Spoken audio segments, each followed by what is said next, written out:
Hey guys, welcome back to our YouTube channel German Talk. So this is a new episode of Beer Talks in Germany. So आज मेरे साथ है मेरे best friend.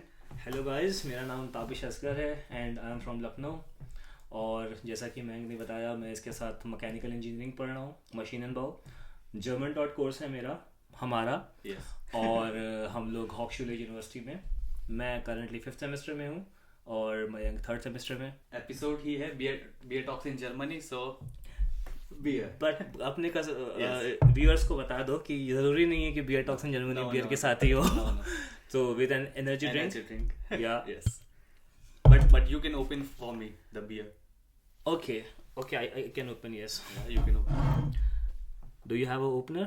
No, we don't Then? open like this in Germany with opener. Bro फिर कैसे खोलूंगा मैं? With lighter.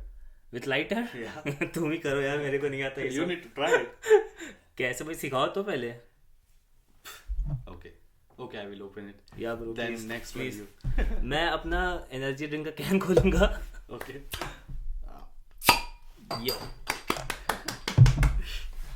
Okay. ये अच्छा जुगाड़ है यार, लाइटर वाला। Yes. इसीलिए कैन सही होता है भाई, कुछ नहीं करना, अपना हाथ डालो, खोल लिया।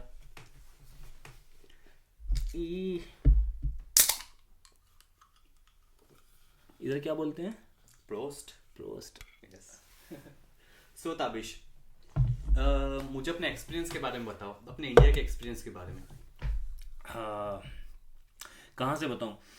सबसे पहले वही मेरी स्कूलिंग वगैरह सब लखनऊ से हुई थी। Okay. उसके बाद मैंने बीटेक किया राम स्वरूप कॉलेज, ये लखनऊ का एक सेमी गवर्नमेंट यूनिवर्सिटी है, वो जो कि एफिलेटेड है यूपीटीयू से। Okay. हाँ, तो वहाँ से मैंने अपना बीटेक किया। बीटेक मेरा मैकेनिकल इंजीनियरिंग में था। उसके बाद मैकेनिकल में था, और फिर वही जब इंजीनियरिंग चूज़ करते हैं, तुमको भी पता है कैसा सीन है इंडिया में कि पता नहीं होता। इंडिया में सबसे पहले लोग इंजीनियरिंग कर लेते हैं, फिर डिसाइड करते हैं कि क्या करना है क्या है आगे। Okay.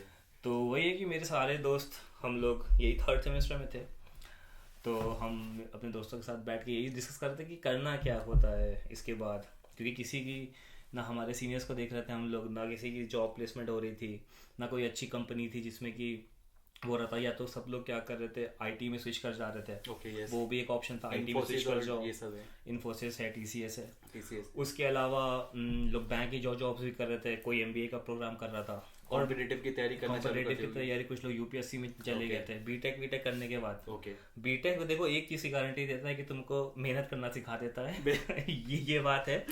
बीटेक करके तुमको भले ही लाइफ में कुछ ना सीखो, तुम मेहनत करना सीख जाओगे। मेहनत करना सीख जाओगे। तो उसने मेहनत करना सिखाया।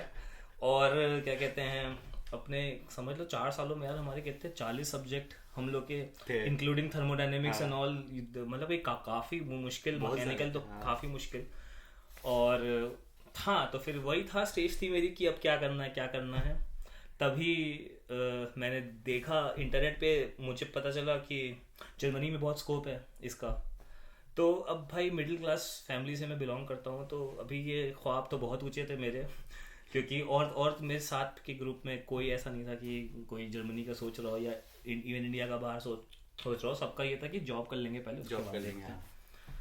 हमने इंटरनेट पे सर्च किया थोड़ा, एक आध यूट्यूब, उस टाइम पे यूट्यूबर्स भी इतने नहीं थे कि जो इतना पॉपुलर हो जर्मनी आना या कुछ इस टाइप का।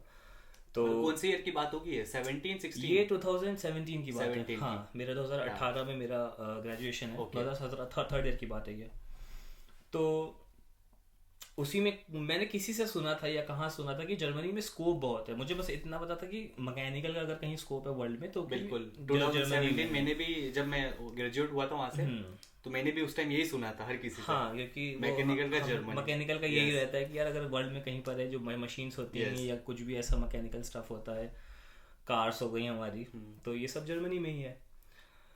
तो उसके बाद इंटरनेट पे गया मैं, थोड़ा सा रिसर्च करी इसके बारे में, तो कहीं से यूनिवर्सिटीज़ के बारे में पता चला, और उसके थ्रू बहुत सारी यूनिवर्सिटीज़ के बारे में के ऑप्शंस खुले उसमें। जैसे कि एक वेबसाइट हम आपको बताना चाहेंगे दर्शकों को, तुम्हारी ऑडियंस को, कि यूनिवर्सिस्ट एक वेबसाइट है जिसपे कि आपको यहाँ जर्मनी की ऑलमोस्ट 90% ऑफ यूनिवर्सिटीज़ की सारी डिटेल्ड इन्फॉर्मेशन सारे कोर्सेज के साथ अवेलेबल है। बिल्कुल। हमको भी मुझे किसी ना किसी रेफरेंस से पता चला था, मैंने कांटेक्ट किए थे, फेसबुक पे लोगों को कांटेक्ट किया था जो स्टूडेंट्स थे, और वहाँ से यूनिअसिस्ट के बारे में पता चला। यूनिअसिस्ट लाइक आई कैन से कि वो पहला एक स्टेप था मेरा वहाँ पे जाना, और वहाँ से बहुत सारे रास्ते खुलना मेरे लिए। इंडिया में लखनऊ में बैठ करके हम जर्मनी के ओवरऑल ओवरव्यू हमको मिल जा रहा था कि अच्छा ये कोर्सेज प्रोवाइड होते हैं। वही मे भी मेरे जो स्टूडेंट्स हैं जो इंस्टाग्राम पे मुझसे ये क्वेश्चन पूछते हैं कि लाइक हम क्या करें फर्स्ट स्टेप के लिए, मैं उनको यही बोलता हूँ कि यूनिवर्सिटी देखो। यूनिवर्सिटी कैसे देखोगे? यूनिअसिस्ट की वेबसाइट से, यूनिअसिस्ट के थ्रू। वहां से आपको उनकी रिक्वायरमेंट्स पता पड़ेगी कि आपका कोर्स क्या। फॉर एग्जांपल मैकेनिकल, वो आपको पूरी यूनिवर्सिटीज बता देगा। उन यूनिवर्सिटीज की आप लिस्ट में जाओगे और आप उनकी रिक्वायरमेंट्स देखोगे। किसी को जर्मन चाहिए या आपको अगर फ्री कोर्स चाहिए तो उनकी रिक्वायरमेंट्स देखोगे, लैंग्वेज रिक्वायरमेंट क्या है, सीजीपीए क्या है, and so on.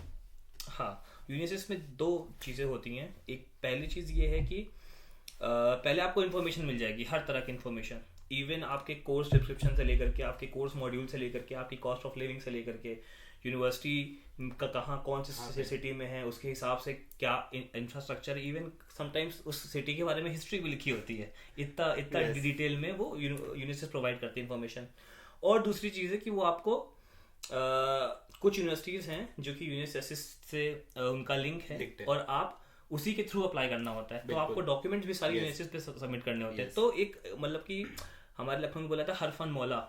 Her fun मौला साइट मतलब कि site which can do everything, starting from like information and to applying and all. इसी में एक प्लस पॉइंट ये है कि लाइक अगर आपको जर्मनी में अप्लाई करना है तो उसमें 3 डायरेक्शन होते हैं। पहला यूनिअसिस्ट, दूसरा यूनिवर्सिटीज के थ्रू, तीसरा होता है मॉडल का एक पोर्टल होता है, प्रीमोस पोर्टल जिसे हम बोलते हैं। यूनिवर्सिटी से भी आप अप्लाई कर सकते हो। कुछ यूनिवर्सिटी होती है जिसमें डायरेक्ट आप एप्लीकेशन डाल सकते हो। फॉर एग्जांपल स्टुटगार्ट, वहां पे मैंने डायरेक्ट एप्लीकेशन डाला था, नॉट फ्रॉम यूनिवर्सिटी। तो एक वो भी होता है कि 3 चीजें हैं जहां से आप कर सकते हो डायरेक्टली। तो मेरा ये था कि मैं यूनिवर्सिटी पे गया था, यूनिवर्सिटी के थ्रू मुझे सारी इन्फॉर्मेशन मिली, मैंने यूनिवर्सिटीज शॉर्टलिस्ट करी, अप्लाई करना स्टार्ट किया। सबके प्रोसीजर्स अलग, जैसा तुमने बताया, कुछ के डायरेक्टली पोर्टल पे, कुछ के यूनिवर्सिटी के थ्रू, और ऐसे करके फिर हमको अभी इस टाइम मतलब ये तुमने सेल्फ करा, कोई काउंसलर नहीं कुछ? हाँ, इसकी जरूरत नहीं थी। हालांकि बहुत सारे लोग जा भी रहते काउंसलर के पास। इवन लखनऊ में एक काउंसलर था, एक प्राइवेट काउंसलर था, मैं नाम नहीं लूंगा उनका, तो मैं गया था उनके पास। तो बट मुझे कुछ ऐसा प्रॉमिसिंग सा ठोस उनसे कुछ मिला नहीं, क्योंकि एक्चुअली क्या होता है ना, counsellors are effective, but I think वो लोग ऑस्ट्रेलिया, अमेरिका, मतलब यूएसए और क्या कहते हैं यूके, इन सब यूनिवर्सिटीज के में ज्यादा उनकी कांटेक्ट है, क्योंकि वहाँ पे ऑलरेडी फीस है। बिल्कुल, वहाँ पे ऑलरेडी फीस है, तो उनको कुछ कमीशन फिक्स रहता है, तो आपको वो इजीली एडमिशन दिला देते हैं। उनका सक्सेस रेट बहुत ज्यादा होता है। तो मैंने उनसे पूछा कि आपके जर्मनी के एम्प्लॉय एलुमिनाइज कितने हैं, आपने कितने स्टूडेंट्स को भेजा हुआ है। तो उनके पास मतलब कि वो बस बात घुमा रहे थे, जो कि ज्यादातर काउंसलर्स का यही काम होता है, बात घुमाना। तो बात बना रहे थे लेकिन कुछ नहीं मिला। तो मैंने सोचा कि अपने से मेरा एकदम ट्रायल एंड एरर चल रहा था उस टाइम पे, कि ये नहीं हुआ तो मैं बैंक की तैयारी कर लूंगा, ये नहीं हुआ तो मैं कुछ कर लूंगा, एमबीए कर लूंगा। मैंने दोस्तों से एमबीए की इन्फॉर्मेशन भी ले रखी थी। और उस टाइम पेरेंट्स एग्री भी नहीं होंगे कि क्या, पेरेंट्स ने फुल छूट दी हुई थी कि तुमको देखो अपने फ्यूचर बनाना है, अपना फ्यूचर बनाना है, तुम देख लो तुम्हारे लिए जो हिसाब का तुमको जो अच्छा लगे, और तुम हमको बता दो कैसा ऐसा है। क्योंकि हमारे पेरेंट्स भी बहुत ही हम्बल बैकग्राउंड से बिलोंग करते हैं, तो उनको इतना, अब हम लोग स्टूडेंट्स हैं, हम लोग दुनिया देख रहे हैं, हम लोग को ज़्यादा पता है कि अच्छा कौन कौन सी स्ट्रीम्स हम अवेलेबल हैं। उनके दिमाग में तो चलो उन्होंने ये किया कि हाँ लड़के को इंजीनियरिंग करा दो, इंजीनियरिंग सबसे बेस्ट ऑप्शन रहेगा इसके लिए। तो मेरा इंजीनियरिंग में एडमिशन करा दिया। अब उसके बाद जिम्मेदारी मेरी है कि भाई हमको क्या करना है आगे चल के। तो वही उसके बाद फिर डिसीजन ये मेरा था। जर्मनी का यूनिवर्सिटी के थ्रू इन्फॉर्मेशन मिली मुझे, कॉस्ट एनालिसिस मैंने किया, तो पता चला कि यहाँ जर्मनी में फीस ही नहीं है। हाँ, जो यहाँ की, मैं बताना चाहूँगा कि जो यहाँ की पब्लिक यूनिवर्सिटीज़ हैं, तो वो उनकी में टेक्निकल एजुकेशन एकदम फ्री है, ज़ीरो कॉस्ट है। बस आपको क्या है, एक सेमेस्टर फीस देनी पड़ती है, जो कि आई थिंक 10,000 अराउंड इंडियन 10,000 रुपए पर सेमेस्टर पड़ती है, जो कि इंडिया के किसी भी कोर्स के अकॉर्डिंग आप कोचिंग कर लेते हैं 10,000 की। बिल्कुल, आप 10,000 की कोचिंग कर लेते हैं, और उसमें आपका ट्रांसपोर्टेशन भी फ्री रहता है।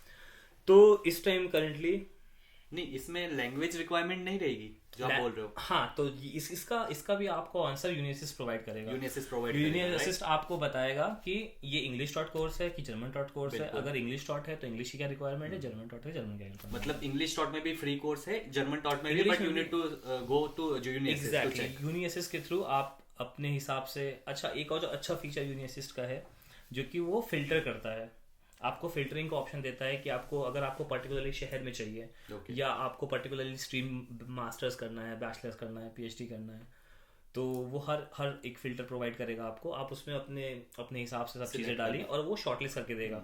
वरना ऐसे रैंडमली उसका डेटा तो अराउंड 2000 यूनिवर्सिटीज़ का है उसके पास डेटा।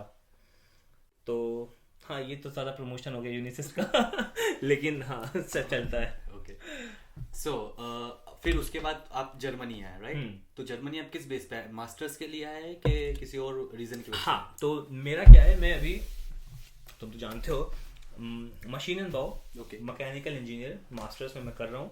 बैचलर मेरा इंडिया में यही लखनऊ के यूनिवर्सिटी से हुआ था, यूपीटीयू के कॉलेज से। और हाँ, अभी फ़िलहाल मैं मास्टर्स के 5th सेमेस्टर में हूँ। अच्छा, यहाँ पे भी एक कहानी है।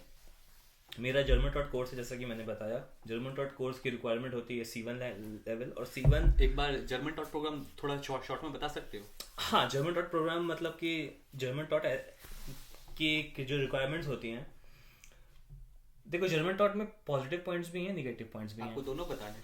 हाँ, तो पॉजिटिव पॉइंट्स ये हैं कि आपके पास जर्मन का कमांड होगा ऑलरेडी, तो आपको मूविंग करने में बहुत ही ईजनेस मिलेगी, मतलब कि बहुत फ्लेक्सिबिलिटी मिलेगी।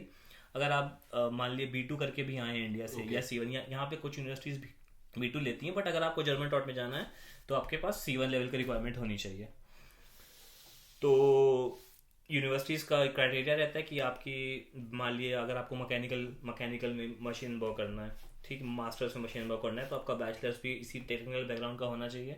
उसके अलावा आपके पास कुछ एक पर्टिकुलर इनका क्या कहते हैं ग्रेडिंग सिस्टम, जैसे कि 2.5 का ग्रेड सिस्टम आपके पास होना चाहिए। तो उसकी भी इंफॉर्मेशन आपको इंटरनेट पे मिल जाएगी। मान ली हमारे इंडिया में तो परसेंटेज चलता है या CGPA चलता है, तो इंटरनेट पे आपको CGPA तो यूरोपियन कन्वर्टर आपको मिल जाएगा। उसमें आपको अपने मार्क्स वगैरह इनपुट करने हैं और आपके एग्जैक्ट वो आ जाएगी। अच्छा, यहाँ पे एक और इन्फॉर्मेशन मैं देना चाहूँगा, मैं कुछ ज़्यादा तो नहीं बोल रहा हूँ। बिल्कुल आप लोग एक इन्फॉर्मेशन और देना चाहूँगा कि जर्मन स्केल थोड़ी सी डिफरेंट चलती है इंडिया से। इंडिया में हम लोग परसेंटेज में बात करते हैं या CGPA में बात करते हैं। CGPA आउट ऑफ 10 होता है और परसेंटेज आउट ऑफ 100 होती है। यहाँ पे जर्मन स्केल 1 to 5 होता है, और 1 जिसमें सबसे अच्छा है और 5 सबसे बेकार है। और 2.5 इसका ये आपके गुड स्टूडेंट्स को और बिलो एवरेज स्टूडेंट्स को। हम हमेशा 1 में आते हैं। तो ये जर्मन स्केल आपका 2.5, जैसे कि हमारी यूनिवर्सिटी का इनको 2.5 ग्रेड चाहिए था। इसका मतलब कि गुड वाले में 1 to 2.555 में आपके परसेंटेज अगर हम इंडियन हिसाब से बताएं तो एटलीस्ट 70 to 75, मतलब 70 से नीचे नहीं होनी चाहिए। मतलब उसके भी केसेस हैं, उसकी भी कुछ यूनिवर्सिटीज हैं जो कि 70 से नीचे भी लेती हैं, आप डिसअपॉइंट मत होइएगा। लेकिन 70 अगर आपके पास है तो आपके चांसेस हाई हैं जर्मन डॉट कोर्स का करने के लिए। इंग्लिश डॉट कोर्स की अगर बात करें तो इंग्लिश डॉट में उनको आइल्स चाहिए होता है। आइल्स का सबकी अलग अलग है, लेकिन बेसिक 6.5 सब में, हर कैटेगरी में।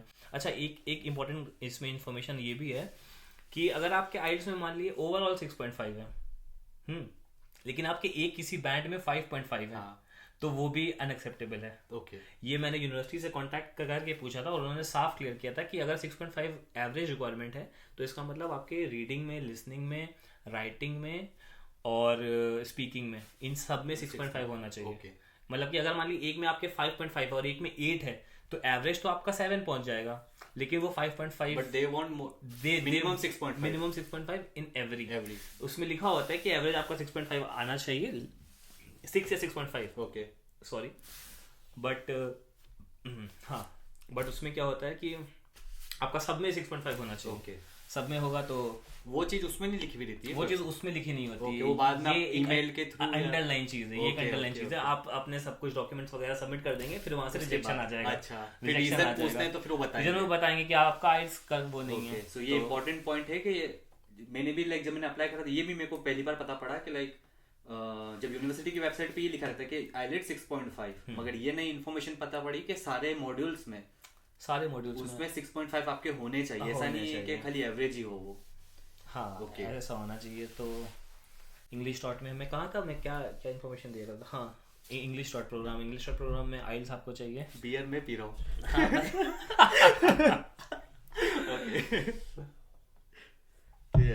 हाइलाइट्स। ये कुछ ऐसा माहौल ही है।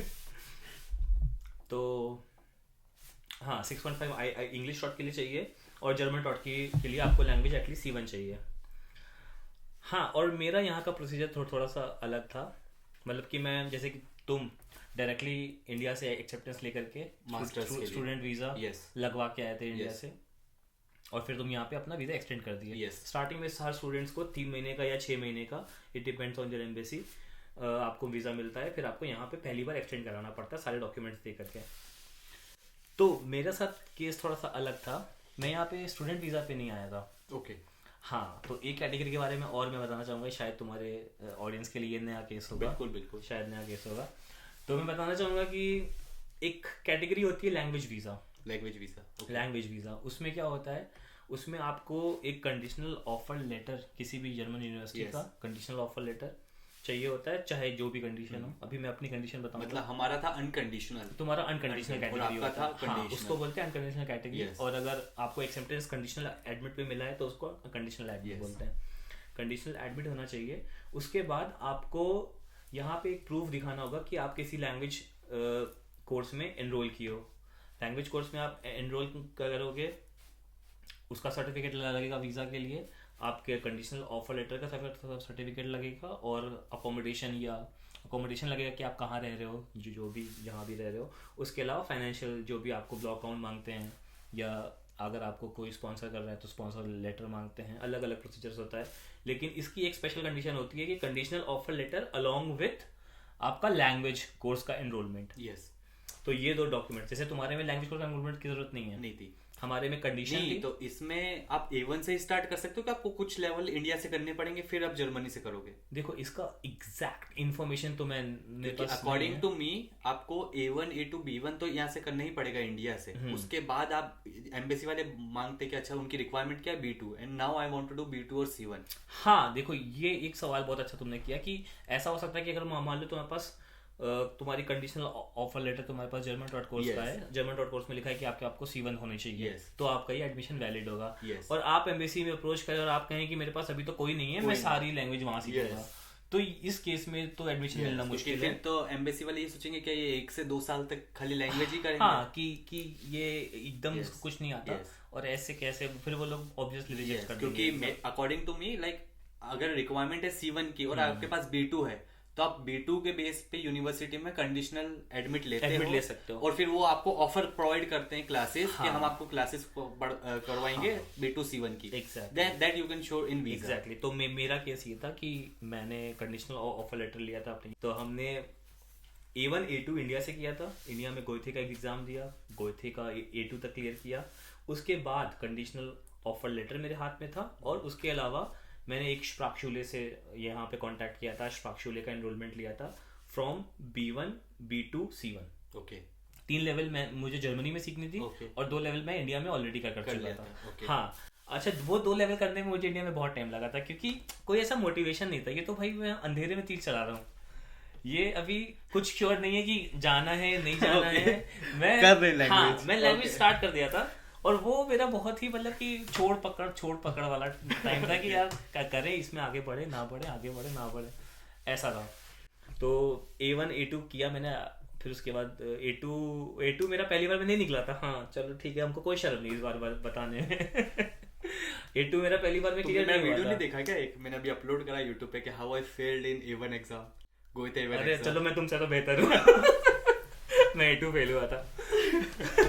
बताओ। तो हाँ, तो मैं A2 पहली बार में मैं फेल हो गया था। हाँ ठीक है, कोई बात नहीं।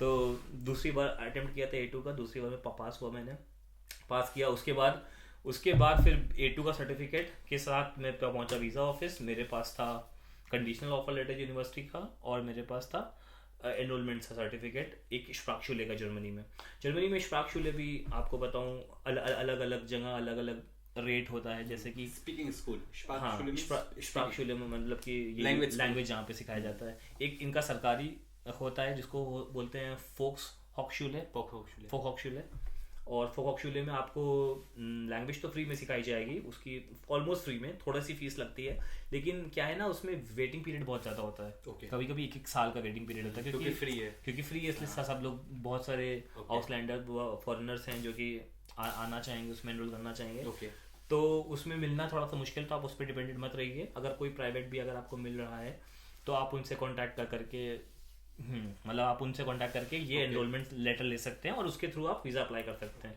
तो मैंने वो अप्लाई करके फिर मैं लैंग्वेज वीज़ा पे जर्मनी आया।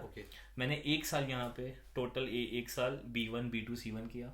It takes time, language is something which takes time, मतलब आपको नॉर्मल यूज टू होने में टाइम लगता है। अच्छा, और एक बात, एक मेरा पर्सनल एक्सपीरियंस है, हो सकता हो तुम्हारे स्टूडेंट्स कुछ स्मार्ट हो, हमसे स्मार्ट हो, लेकिन जैसे कि A1 A2 तक मैंने कर लिया और मुझे लगा कि अब मैं बहुत तोप हूँ, अब तो मुझे सब समझ में आ जाएगा, अब तो कुछ करना नहीं है, अब तो बस आ करके बस बोलना चालू कर देना, क्योंकि हम अपनी क्लास में सबसे अच्छा बोल रहे थे इंडियंस के बीच में हम सबसे अच्छा बोल रहे थे, तो हमको लगा कि अरे अब तो पूरा जर्मनी यूनियन कर लेंगे।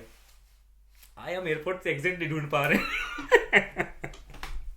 हमको एग्जिट नहीं मिल रहा है कि हम निकले कहाँ से इंग्लिश में पूछना पड़ रहा है कि कहाँ जाए, क्या करें सारा कॉन्फिडेंस ऐसा जमीन पे से टिप्पा आया भरने से कुछ, तो पहले में मिला, फिर एग्जिट मिला, कभी कभी इंग्लिश में भी लिखा रहता है, तो हम कुछ ज्यादा बोल रहे लेकिन सच बता रहे हैं कि जितने बोर्ड थे 50% तो हमको समझ ही भी नहीं आ रहे कि ये कहना क्या था, ये टॉयलेट दिखा रहे हैं हमको या ये क्या दिखा रहे हैं। बिल्कुल, लाइक मैं इसमें यही प्लस पॉइंट ऐड करना चाहता हूँ कि बहुत सारे जब B1 वाले भी मेरे से बोलते हैं कि अब हम जर्मन मूवीज देख रहे हैं, मैंने कहा जर्मन मूवीज देखने से कुछ नहीं होगा, अभी आप उस लेवल पे नहीं हो, सिंपली आप जो ह्यूरन है आपकी बुक में वो करो। ये जितना बुक्स आप जितना प्रैक्टिस करोगे, जितना ज्यादा आप ग्रामर से यूज टू होगी, उतना फायदा रहेगा। वो क्या, आपको तो रोज सुनने को मिलेगी। मैं अभी यहाँ से 10 साल के बाद भी मैं जर्मनी में रहूंगा, मैं ये नहीं कह सकता कि मेरे को सब आता है वो क्या, मैं रोज कोई ना कोई 2-3 वर्ड्स नए मेरे सामने से गुजरेंगे और मुझे याद करना पड़ेगा, अच्छा इसका मतलब ये है। नहीं, मुझे खुशी है कि लाइक आप अपना जो भी ट्रू एक्सपीरियंस है वो शेयर करो, मतलब ये नहीं कि एक प्राउडली बोल रहे हो कि नहीं मैं C1 हूँ और मुझे सब आता है। हाँ, अब अभी भी सीख रहा हूँ, इनफैक्ट अभी भी मैं टू बी ऑनेस्ट लेक्चर में बैठता हूँ, 80% समझ में आता है, 20% मुझे इशारा समझना पड़ता है कि वो अच्छा किस तरफ करना चाह रहा है। मैंने वीडियो बना रखा है, लाइक होता है मुझे flash card methods, exactly, I am still learning technical words and I am using flash card methods for that. तो सही है, तुम अपने स्टूडेंट्स को अच्छा गाइडेंस दे रहे हो कि तुम्हारा यहाँ का रियल टाइम एक्सपीरियंस है कि अच्छा क्या क्या डिफिकल्टीज आ सकती हैं। तो फिर तुम एयरपोर्ट से आ गए थे बाहर? तो हम बताते, हाँ तो आ गए थे ना, मेरे मामू थे वहाँ पर लेने के लिए मेरी किस्मत अच्छी थी, यहाँ पे मेरे रिलेटिव रहते हैं, अगर आपके रहते हैं तो बहुत वेल एंड गुड, वरना नहीं तो मयंक सर तुम्हारे हैं ही yes.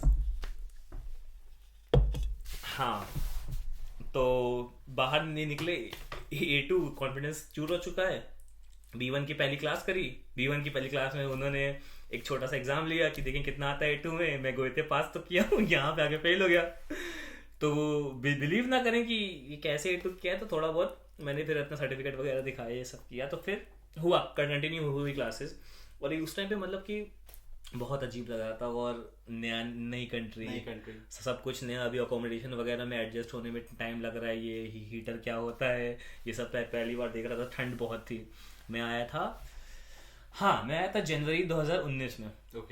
जनवरी 2019 में मैं आया था, और उस टाइम बहुत ठंडक थी, मतलब बहुत ठंडक थी, आंखों की प्यूपिल्स जम रही थी, मतलब मुझे ऐसी फील हो रही थी। हालांकि हमारे लखनऊ में काफ़ी ठंडक पड़ती है, ऐसा नहीं है कि ठंडक बिल्कुल नहीं पड़ती, लेकिन यहाँ की ठंडक कुछ अलग थी, कुछ ज़्यादा ही स्ट्रॉन्ग थी, हमारे बोला था हड्डी कराने वाली तो ऐसा था। हालांकि कपड़े वपड़े आप यहाँ पे पहन ले तो निकला जा सकता है, लेकिन यहाँ पे लोग विंटर्स में निकलना अवॉइड ही करते हैं। तो ऐसे करते करते आप जर्मनी आए। हाँ, लैंग्वेज उसके बाद मैंने लैंग्वेज किया, B1 B2 कैसे भी करके किया, C1। तो यही हम इमेजिन करते हैं कि चलो आप लैंग्वेज कर रहे हो वहां से, अब हम इमेजिन करते हैं पैसों को लेके, जॉब को लेके, पार्ट टाइम जॉब को लेके। तो उस टाइम क्या पार्ट टाइम जॉब स्टार्ट करी थी? पार्ट टाइम जॉब, आपको एक बात बताएं कि अगर आप लैंग्वेज का हाथ थामे हैं तो फिर लैंग्वेज आपका हाथ कभी नहीं छोड़ेगी। वो आपको एंड तक साथ निभाएगी, पूरे जर्मनी के स्टेज तक, आपकी पढ़ाई में, आपकी पार्ट टाइम जॉब में खास करके। अगर आप थोड़ा भी कम्युनिकेट कर पा रहे हैं ना, जब जैसे पार्ट टाइम जॉब की यहाँ पे वेबसाइट्स भी हैं बहुत सारी, इंडीड वेबसाइट है, और उसके अलावा जिंग पे भी मिल जाएंगी, और कभी कभी आप फेसबुक में कुछ कम्युनिटीज़ हैं, फेसबुक में भी जॉब का सर्च अब शायद नया आ गया है, पहले नहीं था। मैंने किसी से सुना कि फेसबुक में भी जॉब्स की कैटेगरी आ गई है, तो वो भी आपको का पार्ट टाइम जॉब्स के लिए इन्फॉर्म कर सकते हैं।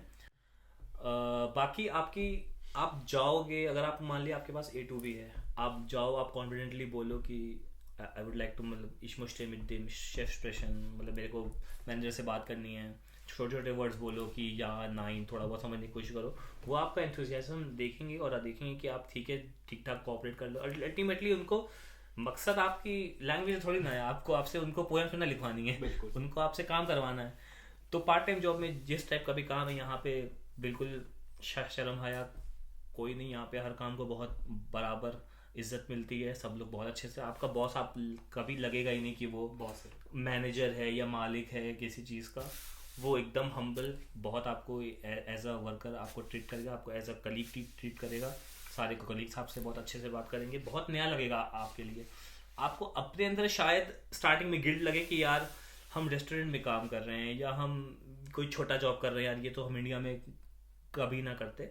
लेकिन आपके साथ वाले आपको बहुत अच्छा फील कराएंगे, आपके मैनेजर आपको बहुत अच्छा फील कराएंगे, ये बहुत फ़र्क लगेगा। इवन जो पब्लिक है जिनको आप सर्व करेंगे, मान लीजिए जैसे मैंने रेस्टोरेंट में भी काम किया, एज अ केल्नर, एज अ वेटर भी काम किया, उसमें कोई शर्म की बात नहीं है, यहाँ पे सब लोग करते हैं, बड़े से बड़े स्टूडेंट्स। इवन मैं आपको बताऊँ एक इंसिडेंट, मैं एक पिज़्ज़ा डिलीवरी शॉप थी, मैं वहाँ पे पिज़्ज़ा बनाता था। तो उस एरिया, उस शॉप के, वो एक बड़ी रेस्टोरेंट चेन है, ठीक है। तो उसका जो मैनेजर था, लिटरली वो बाथरूम साफ करता था। ओके। वहाँ के जो एम्प्लॉयज़ के बाथरूम थे, Yes. एम्प्लॉयज़ के बाथरूम वो खुद साफ करता था। असल में बहुत छोटी सी स्पेस थी, बहुत ज़्यादा वर्कर्स नहीं थे इनके पास। हम लोग पिज़्ज़ा बनाते थे, और जो मैनेजर था, जो सारे अकाउंट्स वगैरह देखता था, कॉन्ट्रैक्ट्स वगैरह, वो वॉशरूम साफ करता था। मतलब हम लोग को देख के लगे कि यार ये हमारे मैनेजर, ये हमको सैलरी देता है और ये वॉशरूम साफ कर रहा है। तो हर एक आदमी का हर एक काम को बहुत इक्वली इम्पोर्टेंस, बहुत इक्वल इज्जत मिलती है यहाँ पे। तो ऐसे करके यहाँ पे हाँ, आपको पार्ट टाइम की बात करते हैं, मैं निकल जाता हूँ कहीं। तो पार्ट टाइम आपको रेस्टोरेंट से मिल जाएगी, बहुत सारी शॉप्स होती है जिनको एज अ कैशियर किसी की रिक्वायरमेंट होती है, या एज अ क्या कहते हैं स्टोरिंग करने के लिए, रैक्स फिल करने के लिए, या डिलीवरी बॉयज़ की न्यूज़पेपर डिलीवरी, या कोई पोस्ट डिलीवरी। इवन हमारा जो डॉयचे पोस्ट है, वहाँ पे वैकेंसीज निकलती है स्टूडेंट्स के लिए। बहुत अपॉर्चुनिटीज़ हैं, बहुत सारी हैं। जो सबसे easy to grab, easy to get होती है, वो आप किसी भी रेस्टोरेंट को अचीव कर लें। लेकिन मैकडॉनल्ड्स, डोमिनोज, कहीं पे भी आप जाके बात कर लो, हर जगह बड़ी बड़ी रेस्टोरेंट चेन है, वो इजीली हायर कर लेते हैं। पार्ट टाइम जॉब, हाँ अच्छा, यहाँ पे जॉब कैटेगरी डिस्कस कर लें। आप पता ही होगा, तुमने बताया होगा इन्फॉर्मेशन, मैं एक बार और रिविजन दे दूँ कि 3 तरह की जॉब कैटेगरीज होती हैं: full time job, part time job और एक mini job. Mini job you don't need to pay tax, but बाकी जो है part time job, full time job, उसमें आपको टैक्स पे करना पड़ता है। हाँ, मिनी जॉब में आपको कोई टैक्स नहीं पे करना पड़ता, वो आपका है। और पार्ट टाइम में भी टैक्स, स्टूडेंट का भी टैक्स लॉट जो होता है वो सबसे कम ही होता है, तो उसमें 10% कटता है। तो अगर आप सबसे इजी टू गेट जॉब, जो रेस्टोरेंट वाली जॉब्स होती हैं, आप उसमें अगर आप काम कर रहे हो, तो आप अंदाज़ा लगाओ कि 700-800 तो मतलब आप कमा सकते हो पार्ट टाइम से, विदाउट अफेक्टिंग योर स्टडीज। मतलब आप उसमें स्टडी का भी अपना पूरा टाइम निकाल सकते हो, और आप साथ में पार्ट टाइम जॉब भी कर सकते हो। ओके, सो यही हम डिस्कस करते हैं। फॉर एग्जांपल, आपका कोर्स क्या, आपने बताया कि फ्री कोर्स है आपका? मेरा फ्री कोर्स मैकेनिकल इंजीनियरिंग, और उसके बाद भी आप पार्ट टाइम जॉब कर रहे थे? उसके बाद भी मैं पार्ट टाइम जॉब कर रहा था। मेरा ऐसा तो कोई खर्चा नहीं था, लेकिन हाँ, ऐसा तो कोई खर्चा नहीं। हाँ, मतलब खर्चे में आपका सबसे ज़्यादा खर्चा तो आपका रेंट का होता है, आपका इंश्योरेंस यहाँ पे काफ़ी महंगा है इंडिया के साथ कंपेयर करें तो। और हम लोग हाँ 10,000 रुपये पर महीने हम लोग हेल्थ इंश्योरेंस के नाम पे देते हैं। बिल्कुल, उसके बेनिफिट्स हैं, वो तो बात की बात तो यही मैं डिस्कस करना चाहता हूँ। जो इंग्लिश टॉट है, जिनकी फीस है, हम उसके ऊपर डिस्कस करते हैं कि फॉर एग्जांपल वो इधर आए, तब उनके सर्वाइवल के लिए क्या उनको आसानी से पार्ट टाइम जॉब मिल जाएगी? और बिल्कुल मिल जाएगी, बिल्कुल। यहाँ पे बहुत सारी जो जॉब वैकेंसीज हैं। इवन आप जब अपने कोर्स की, जो भी आपका कोर्स है, आप उसमें जब स्टडी कर रहे हो, तो वर्क स्टूडेंट की पहले सेमेस्टर में तो नहीं, हम आपको मतलब मेरा सजेशन ये रहेगा कि पहले सेमेस्टर में आप ज़्यादा स्ट्राइव मत करिए, क्योंकि पहले सेमेस्टर आपको कोप अप करने चीज़ें समझने में ही लग जाता है, क्योंकि इंडिया के स्टडी स्ट्रक्चर और यहाँ का स्टडी स्ट्रक्चर बहुत डिफरेंट है। उस पर मैं अभी डिटेल में हम लोग बात करते हैं, लेकिन अभी फिलहाल की काफ़ी डिफरेंस है। तो आपको एक सेमेस्टर उसमें ही लग जाएगा, वरना आपका, मैं चाहता हूँ कि लॉस मत करिए। लॉस नहीं, जिस मेन मोटिव से आए हैं कि आपको पढ़ाई करनी है, तो पहला सेमेस्टर अवॉइड करिए, बिल्कुल एकदम एक तरफ होकर के वो करिए। पहले एग्जाम्स निकल जाए, आप समझ लें कि अच्छा ये स्टडी इस तरह से कैसे करनी है। बिल्कुल। उसके बाद फिर क्योंकि तब तक ब्लॉक अकाउंट है आपके तब तक ब्लॉक अकाउंट है, ब्लॉक अकाउंट exactly. खत्म भी नहीं होगा। हाँ, इतना ये ब्लॉक अकाउंट आप मतलब इसलिए उसमें से है। 30% ही होएगा जो अगर कुछ होएगा अभी तो। अब तो इन्होंने ब्लॉक अकाउंट भी बढ़ा दिया, इन्होंने 900 कुछ कर हाँ। दिया पर मंथ। और मैं बताऊं तो खर्चा स्टूडेंट्स का अराउंड 600 बहुत है।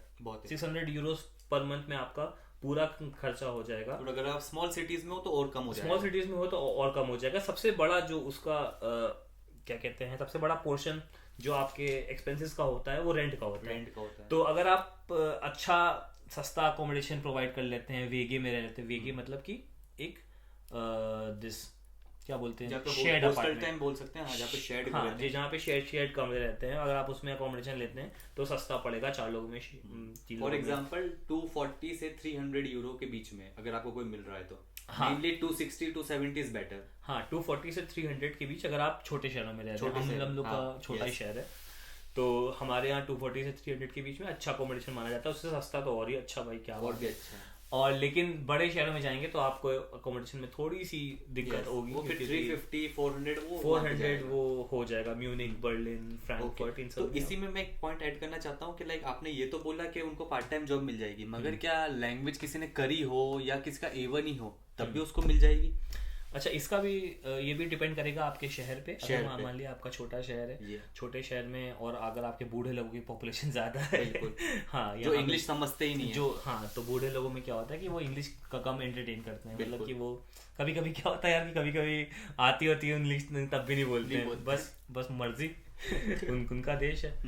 तो क्या कहते हैं, तो ये मतलब डिपेंड करता है सिटी टू सिटी। ठीक है, तो अगर आप लाइक आपकी फीस है और अगर आप बड़े सिटीज में, for example Berlin, Frankfurt, Stuttgart, इनमें हो तो आपके चांसेस ज्यादा है।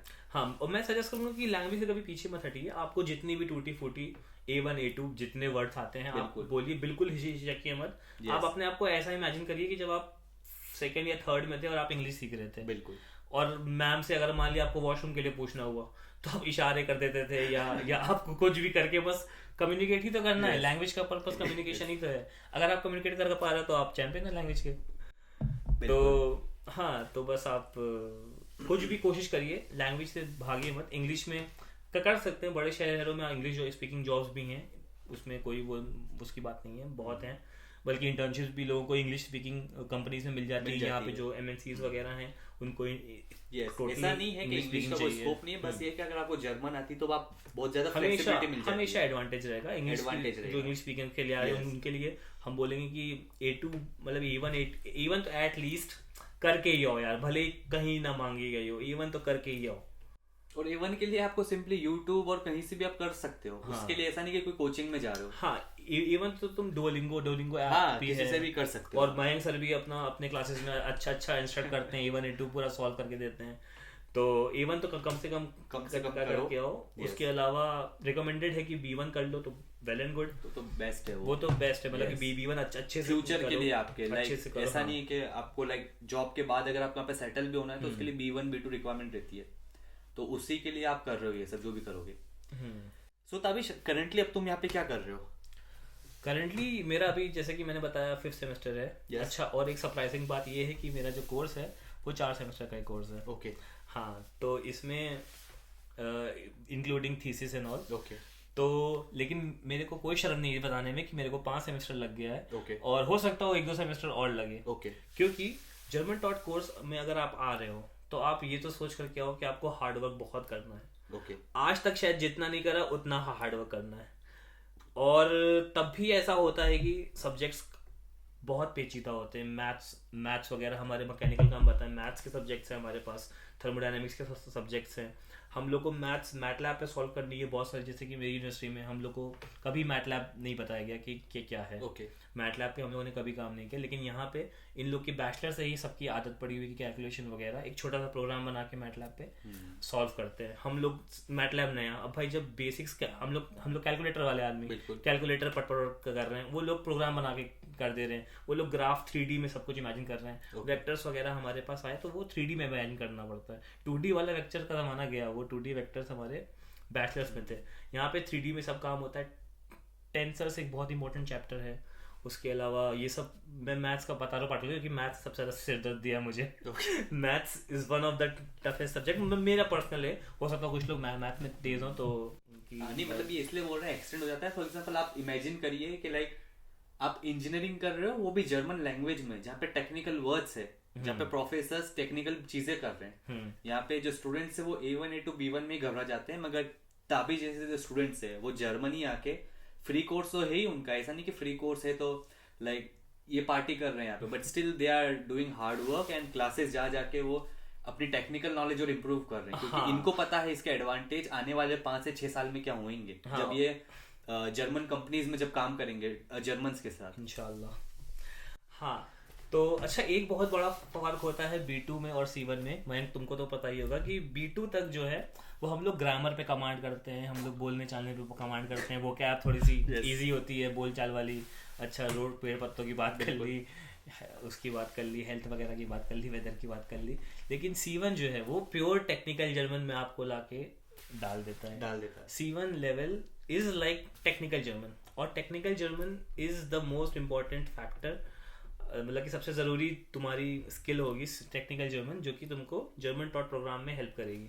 हमारा मतलब अनफॉर्चुनेटली हमारा जो कोर्स है वो कम्प्लीटली जर्मन है, मतलब उसमें इंग्लिश का एक सब्जेक्ट नहीं है, तो एक हल्का सा फॉर्चून की कमी है, हल्का सा लक की कमी है हमारे पास। कुछ जगह क्या होता है इंटीग्रेटेड कोर्स होते हैं कि बाइलिंगुअल, एक दो बाइलिंगुअल भी होते हैं, उसमें तो एकदम हाफ हाफ होता है कि एक सेमेस्टर इंग्लिश में कराया, एक सेमेस्टर जर्मन में कराया। कुछ होते हैं जहाँ पे जो ऑप्शनल सब्जेक्ट्स होते हैं वो एटलीस्ट इंग्लिश में प्रोवाइड कर देते हैं कि इंग्लिश में दे दो, तो वो जल्दी क्लियर होते हैं। तो और इंग्लिश सब्जेक्ट सबसे बड़ा रिलीफ मिलता है आपको यहाँ पे, छोटी छोटी खुशियाँ हैं। इंग्लिश सब्जेक्ट एक खुशी है यहाँ पर, इंग्लिश सब्जेक्ट मिल गया, भले ही चाहे जितना भी हार्ड हो, इंडस्ट्रियल लॉज पढ़ा दो हमको, कुछ भी पढ़ा दो यार इंग्लिश में, ऐसा।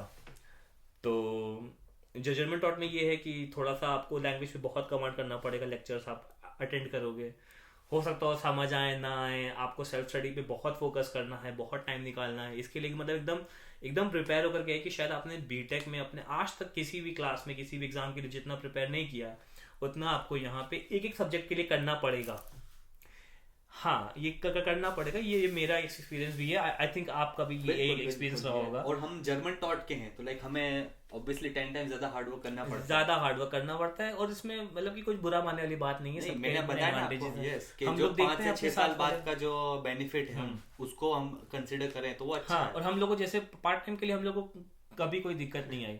हम अपने इंग्लिश टॉट वालों को देख रहे थे कि वो क्लास में तो एक्सेल कर रहे हैं, क्लास में अच्छा कर रहे हैं, लेकिन ऐसे लाइफ में वो फील कर रहे हैं कि सुपरमार्केट जा रहे हैं, कोई चीज पूछनी हुई तो हमसे कह रहे हैं भाई इससे पूछ दो जरा कि कैसे, ईमेल आया तो ईमेल पढ़ के बता दो, ईमेल आया तो ईमेल पढ़ के बता दो। हालांकि गूगल ट्रांसलेटर यूज करते हैं, लेकिन वो डे टू डे लाइफ में इतना इफेक्टिव नहीं है। डायरेक्शन देखनी हो, अच्छा यहाँ से यहाँ जाना है, कोई किसी आदमी से पूछना हो कि भाई सबसे अच्छा रेस्टोरेंट कहाँ पर है यहाँ पर, तो मोबाइल फोन दिखाओगे कि ये गूगल ट्रांसलेट। तो ऐसा है कि लाइफ में आपको हेल्प करेगा ये जर्मन लैंग्वेज, और ये सब। हाँ, तो मेरी बात ये थी मैं भूल जाता हूँ, तो मेरी बात ये थी कि वो लोग भले ही क्लास में एक्सेल कर रहे हो, जल्दी कोर्स खत्म करके अपना वो लोग फ्री हो जाए, लेकिन हम लोग लाइफ में एक्सेल कर रहे होते हैं। क्लास में भले ही सफर कर रहे होते हैं, लेकिन लाइफ में एक्सेल कर रहे होते हैं। पार्ट टाइम हम लोग को यूं मिल जाती है, जो जर्मन टॉट मतलब कि हम लोग तो भाई CC1 लेवल, तो हम लोग को तो यूं मिल जाती है पार्ट टाइम से। कभी मेरे को तो 3 सालों में कोई दिक्कत नहीं। तुमने मेरे को बताया भी तुमने कितनी पार्ट टाइम जॉब चेंज भी करी है। हाँ, मैंने चेंज भी बहुत सारी करी। मैंने रेस्टोरेंट में भी काम किए हैं। मैंने एक यहाँ पे हॉलीडे होम है लेगोलैंड। लेगोलैंड में क्या होता है कि एक अम्यूजमेंट पार्क बनाया है, अम्यूजमेंट पार्क है, और वहाँ पे गेस्ट के स्टे का भी है, बहुत हाई फाई है, मतलब यहाँ के बहुत ही वहाँ पे भी आपने काम करा है। अपर क्लास लोग होते हैं वो लोग जाते हैं। तो वहाँ पे दो महीने की फेराइन जॉब थी। फेराइन जॉब मतलब हॉलीडे जॉब।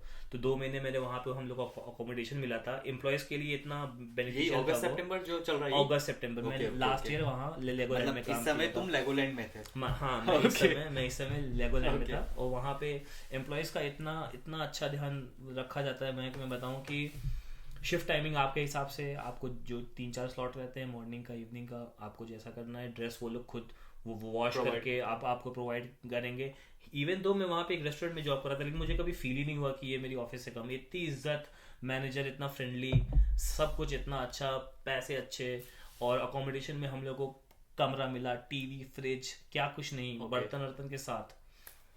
तो A1 फैसिलिटीज के साथ वहाँ पे आपने जॉब की 2 महीने अच्छे पैसे बनाए वहाँ से, उसके बाद फिर आप यहाँ पे वापस आप उसमें करने लगे।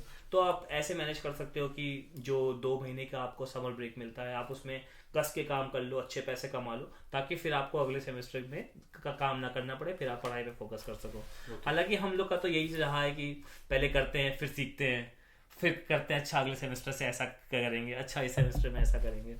तो वही ये मिस्टेक्स हैं और ये हैं वो है, वो सब तो चलता रहता है, जिंदगी है। सो स्टार्टिंग में हमने बात करी कि आप तुम्हारे इंडिया की जर्नी के बारे में, कि तुमने इंडिया में क्या क्या करा, ये वो, फिर तुम वहां से जर्मनी है, तुमने अपना जर्मनी का एक्सपीरियंस बताया। हाँ, अभी चल रहा है सितंबर। हाँ, इसके बाद आएगा अक्टूबर। ठीक है। अब आप अक्टूबर में जा रहे हो इंडिया। हाँ, ये तो आप मुझे बताइए कि आप अक्टूबर में इंडिया क्यों जा रहे हो।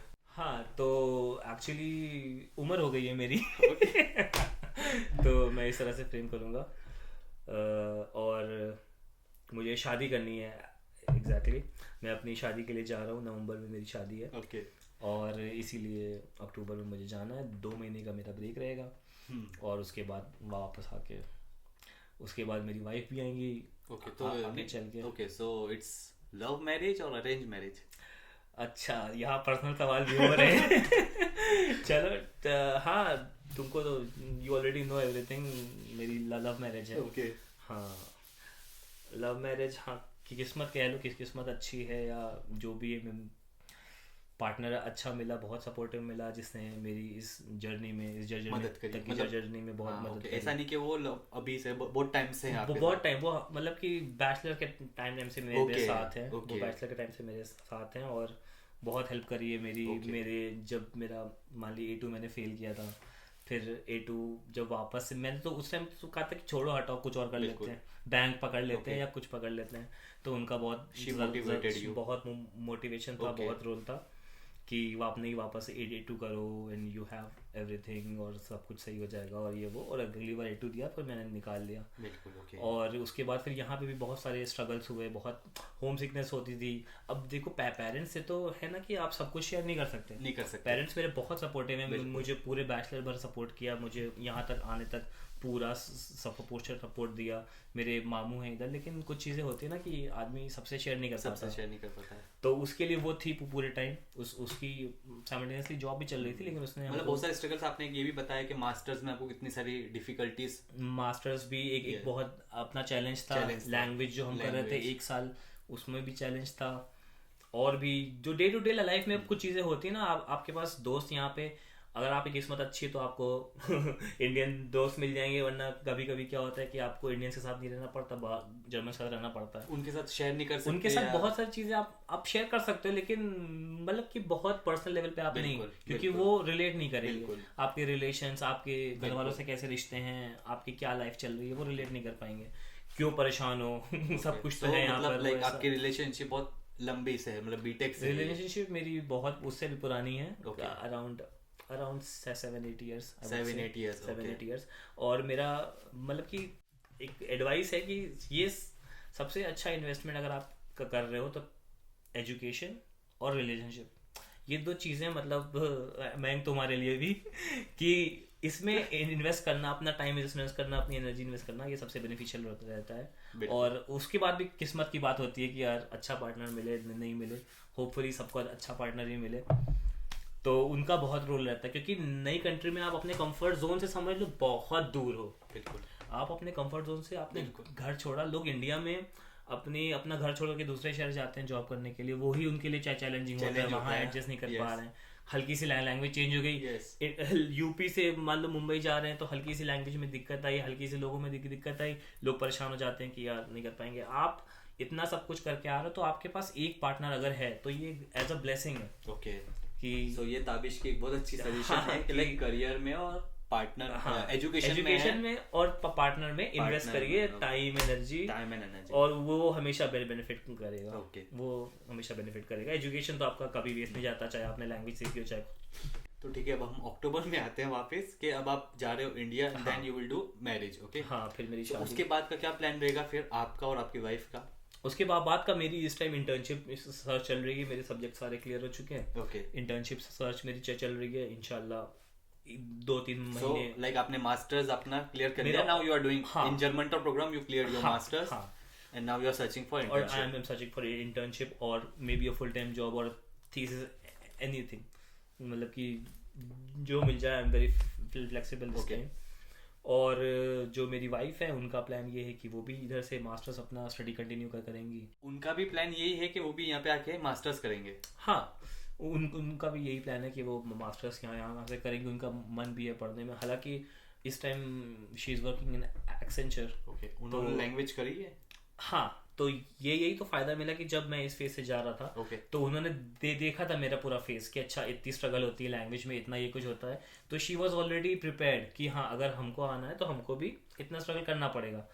तो और मेरा गाइडेंस था उनको, और क्या कहते हैं, फिर उन्होंने कोचिंग भी ज्वाइन करी थी लैंग्वेज के लिए। और इस टाइम उनके पास A2 भी है, और जितनी भी कंडीशंस मतलब कि जितनी भी रिक्वायरमेंट्स होती है यूनिवर्सिटीज की एडमिशन के लिए, आइल्स भी उन्होंने कर लिया है।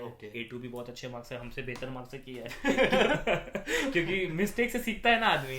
अब तो कितनी अच्छी बात है कि लाइक कुछ बातें तुमने उनको सिखाई, कुछ बातें उन्होंने तुम्हें सिखाई। हाँ, तो कितनी हेल्पफुल। एग्जैक्टली यही तो मेरा इन्वेस्टमेंट है। यही इन्वेस्टमेंट, यही पार्टनर में इन्वेस्टमेंट, यही तो रिटर्न मिल रहा है मुझे बिल्कुल। कि कुछ मैं भी तो सीख रहा हूँ, कुछ मैं सीख रहा हूँ, कुछ वो सीख रही है। सही। तो हाँ, तो देखो इंशाल्लाह ओके, सो अगले वो लाइक समर सेमेस्टर में अप्लाई करेंगे। अगले सेमेस्टर में वो आ जाएंगे। तो आप लाइक शादी करके फिर वापस आप जर्मनी आओगे। हाँ, मैं शादी कर लूंगा, मैं वापस आ जाऊंगा इधर, और फिर वो मार्च में आएंगी, अपना एजुकेशन कंटिन्यू करेंगी। एजुकेशन, हाँ। ओके। उसकी भी एक ये है कि यहाँ पे स्टूडेंट वीज़ा सबसे इजी टू गेट वीज़ा होता है। स्टूडेंट वीज़ा बहुत आसानी से आपको मिल जाता है, कंडीशन अगर आपके पास एडमिट कार्ड है। उनकी माशाल्लाह से जो क्वालिफिकेशंस है वो अच्छी हैं, तो उनको मिल जाएगा एडमिशन। हालांकि अभी तो डेडलाइंस नहीं स्टार्ट हुई है, तो हम लोग ने अप्लाई नहीं किया है, अभी नहीं चालू हुई है। हाँ, डेडलाइंस नवंबर, समर सेमेस्टर की नवंबर से स्टार्ट होती है। ओके। हाँ, उसके लिए मुझे आपसे भी गाइडेंस लेनी है कि बिल्कुल। हाँ कि क्या क्या डॉक्यूमेंट कैसे। हालांकि सब कुछ डॉक्यूमेंट मैंने कंप्लीट कर लिया है, शॉर्ट लिस्टिंग में तुम्हारी हेल्प चाहिए होगी।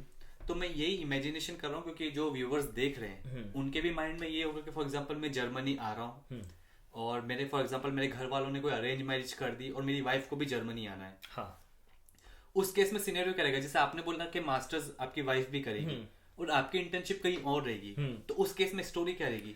उस केस में देखो वो तो पर्सन टू पर्सन डिपेंड करेगा, हालात डिपेंड करेंगे, सारी कंडीशंस अलग होंगी। बस एक चीज़ है कि अगर मान लो स्पाउस, पहली चीज़ आप ये कि आप थोड़ा सा एडजस्टिंग स्पाउस आप लीजिए मतलब कि अब अरेंज मैरिज आपने बताया, तो फिर अरेंज मैरिज में तो सारी कंडीशन खत्म हो गई। लेकिन हम चाहेंगे कि अरेंज मैरिज में भी अगर आप कर रहे हैं, इनकेस अगर बाहर अरेंज मैरिज की है, तो अगर आप अरेंज मैरिज कर रहे हैं तो आप देखिए कि उनके अंदर ये पोटेंशियल होना चाहिए कि आपके साथ स्ट्रगल करें। ओके, मतलब कि ऐसा सब जर्मनी में आलीशान लाइफ स्टार्टिंग में तो नहीं मिलेगी, इवेंचुअली मिलेगी, बट उसके लिए आपको वर्क करना पड़ेगा।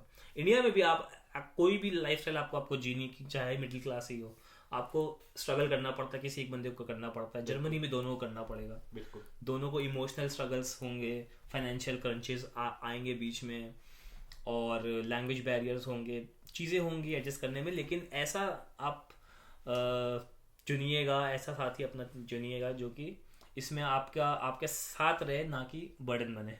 ताबिश के जो वाइफ है उनके टाइप का। हाँ, मतलब कि नहीं है ऐसे बहुत सुनिए, आई एम श्योर बहुत सारे लोग होंगे, और वो आदमी एक दूसरे से सीखता है। जैसे we are mirror images, reflection. जैसे आपने बताया A2 का एक्सपीरियंस, और अभी आपको वहाँ पे जो भी डिफिकल्टीज आती होगी आप उनके साथ शेयर करते होंगे, तो वो भी अपना माइंड उस टाइप से प्रिपेयर करते होंगे, उनको भी पता चलता है कि अच्छा ये हालात है, अच्छा ऐसे करना है। तो वो मेंटली प्रिपेयर आपको होना चाहिए, किसी भी कंडीशन के लिए रेडी हो। और बाकी मैरिज का तो सक्सेसफुल हो ही जाती है, अगर दोनों अगर स्ट्रगल करने को तैयार हो तो बिल्कुल कोई दिक्कत नहीं है उसमें। चाहे अरेंज चाहे लव हो, स्ट्रगल करना पड़ेगा। इवन लव मैरिज में कुछ आसान थोड़ी ना है, अभी हम लोग को स्ट्रगल करना पड़ेगा। मैं आपको बताऊं, अलग अलग शहरों में हो सकता है और रहना पड़े स्टार्टिंग में। तो अभी तो जैसे लॉन्ग डिस्टेंस रिलेशनशिप चल रहा है, यहाँ पे आने के बाद लॉन्ग से मीडियम होगा, शॉर्ट तो नहीं हो पाएगा ना। मे बी एक सिटी में अप्लाई करे और फिर साथ में शायद बिल्कुल लिविंग लाइफस्टाइल तो आपकी इंप्रूव होगी, दोनों की इंडिविजुअली इंप्रूव होगी, लेकिन स्टार्टिंग में स्ट्रगल रहेंगे, स्टार्टिंग में बहुत स्ट्रगल्स रहेंगे। उसके लिए बस तैयार रहिए, घबराने की जरूरत नहीं है। जब हम और मैं कर सकते हैं तो कोई भी कर सकता है। हम लोग कौन सा बड़ की तोप है।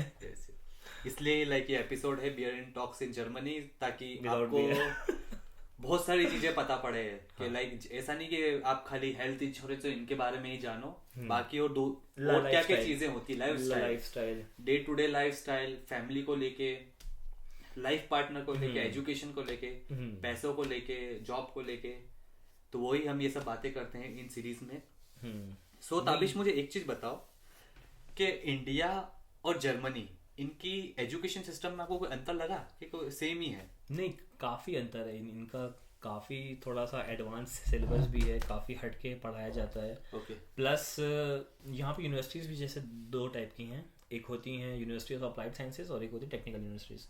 टेक्निकल यूनिवर्सिटीज़ में कोर्सेज थोड़े से हार्ड होते हैं, थोड़ा सा इन डेप्थ नॉलेज आपको दी जाती है, थियोरेटिकल ज़्यादा होता है। Okay. और चांसेस हैं कि उसमें प्रैक्टिकल मतलब कि इंटर्नशिप्स वगैरह के सेमेस्टर्स ना हो, उसमें 3 सेमेस्टर आपको सब्जेक्ट्स पढ़ाए जाएं और फिर चौथे सेमेस्टर आपको थीसिस सबमिट करके आपका मास्टर खत्म हो जाए टेक्निकल यूनिवर्सिटीज़ में।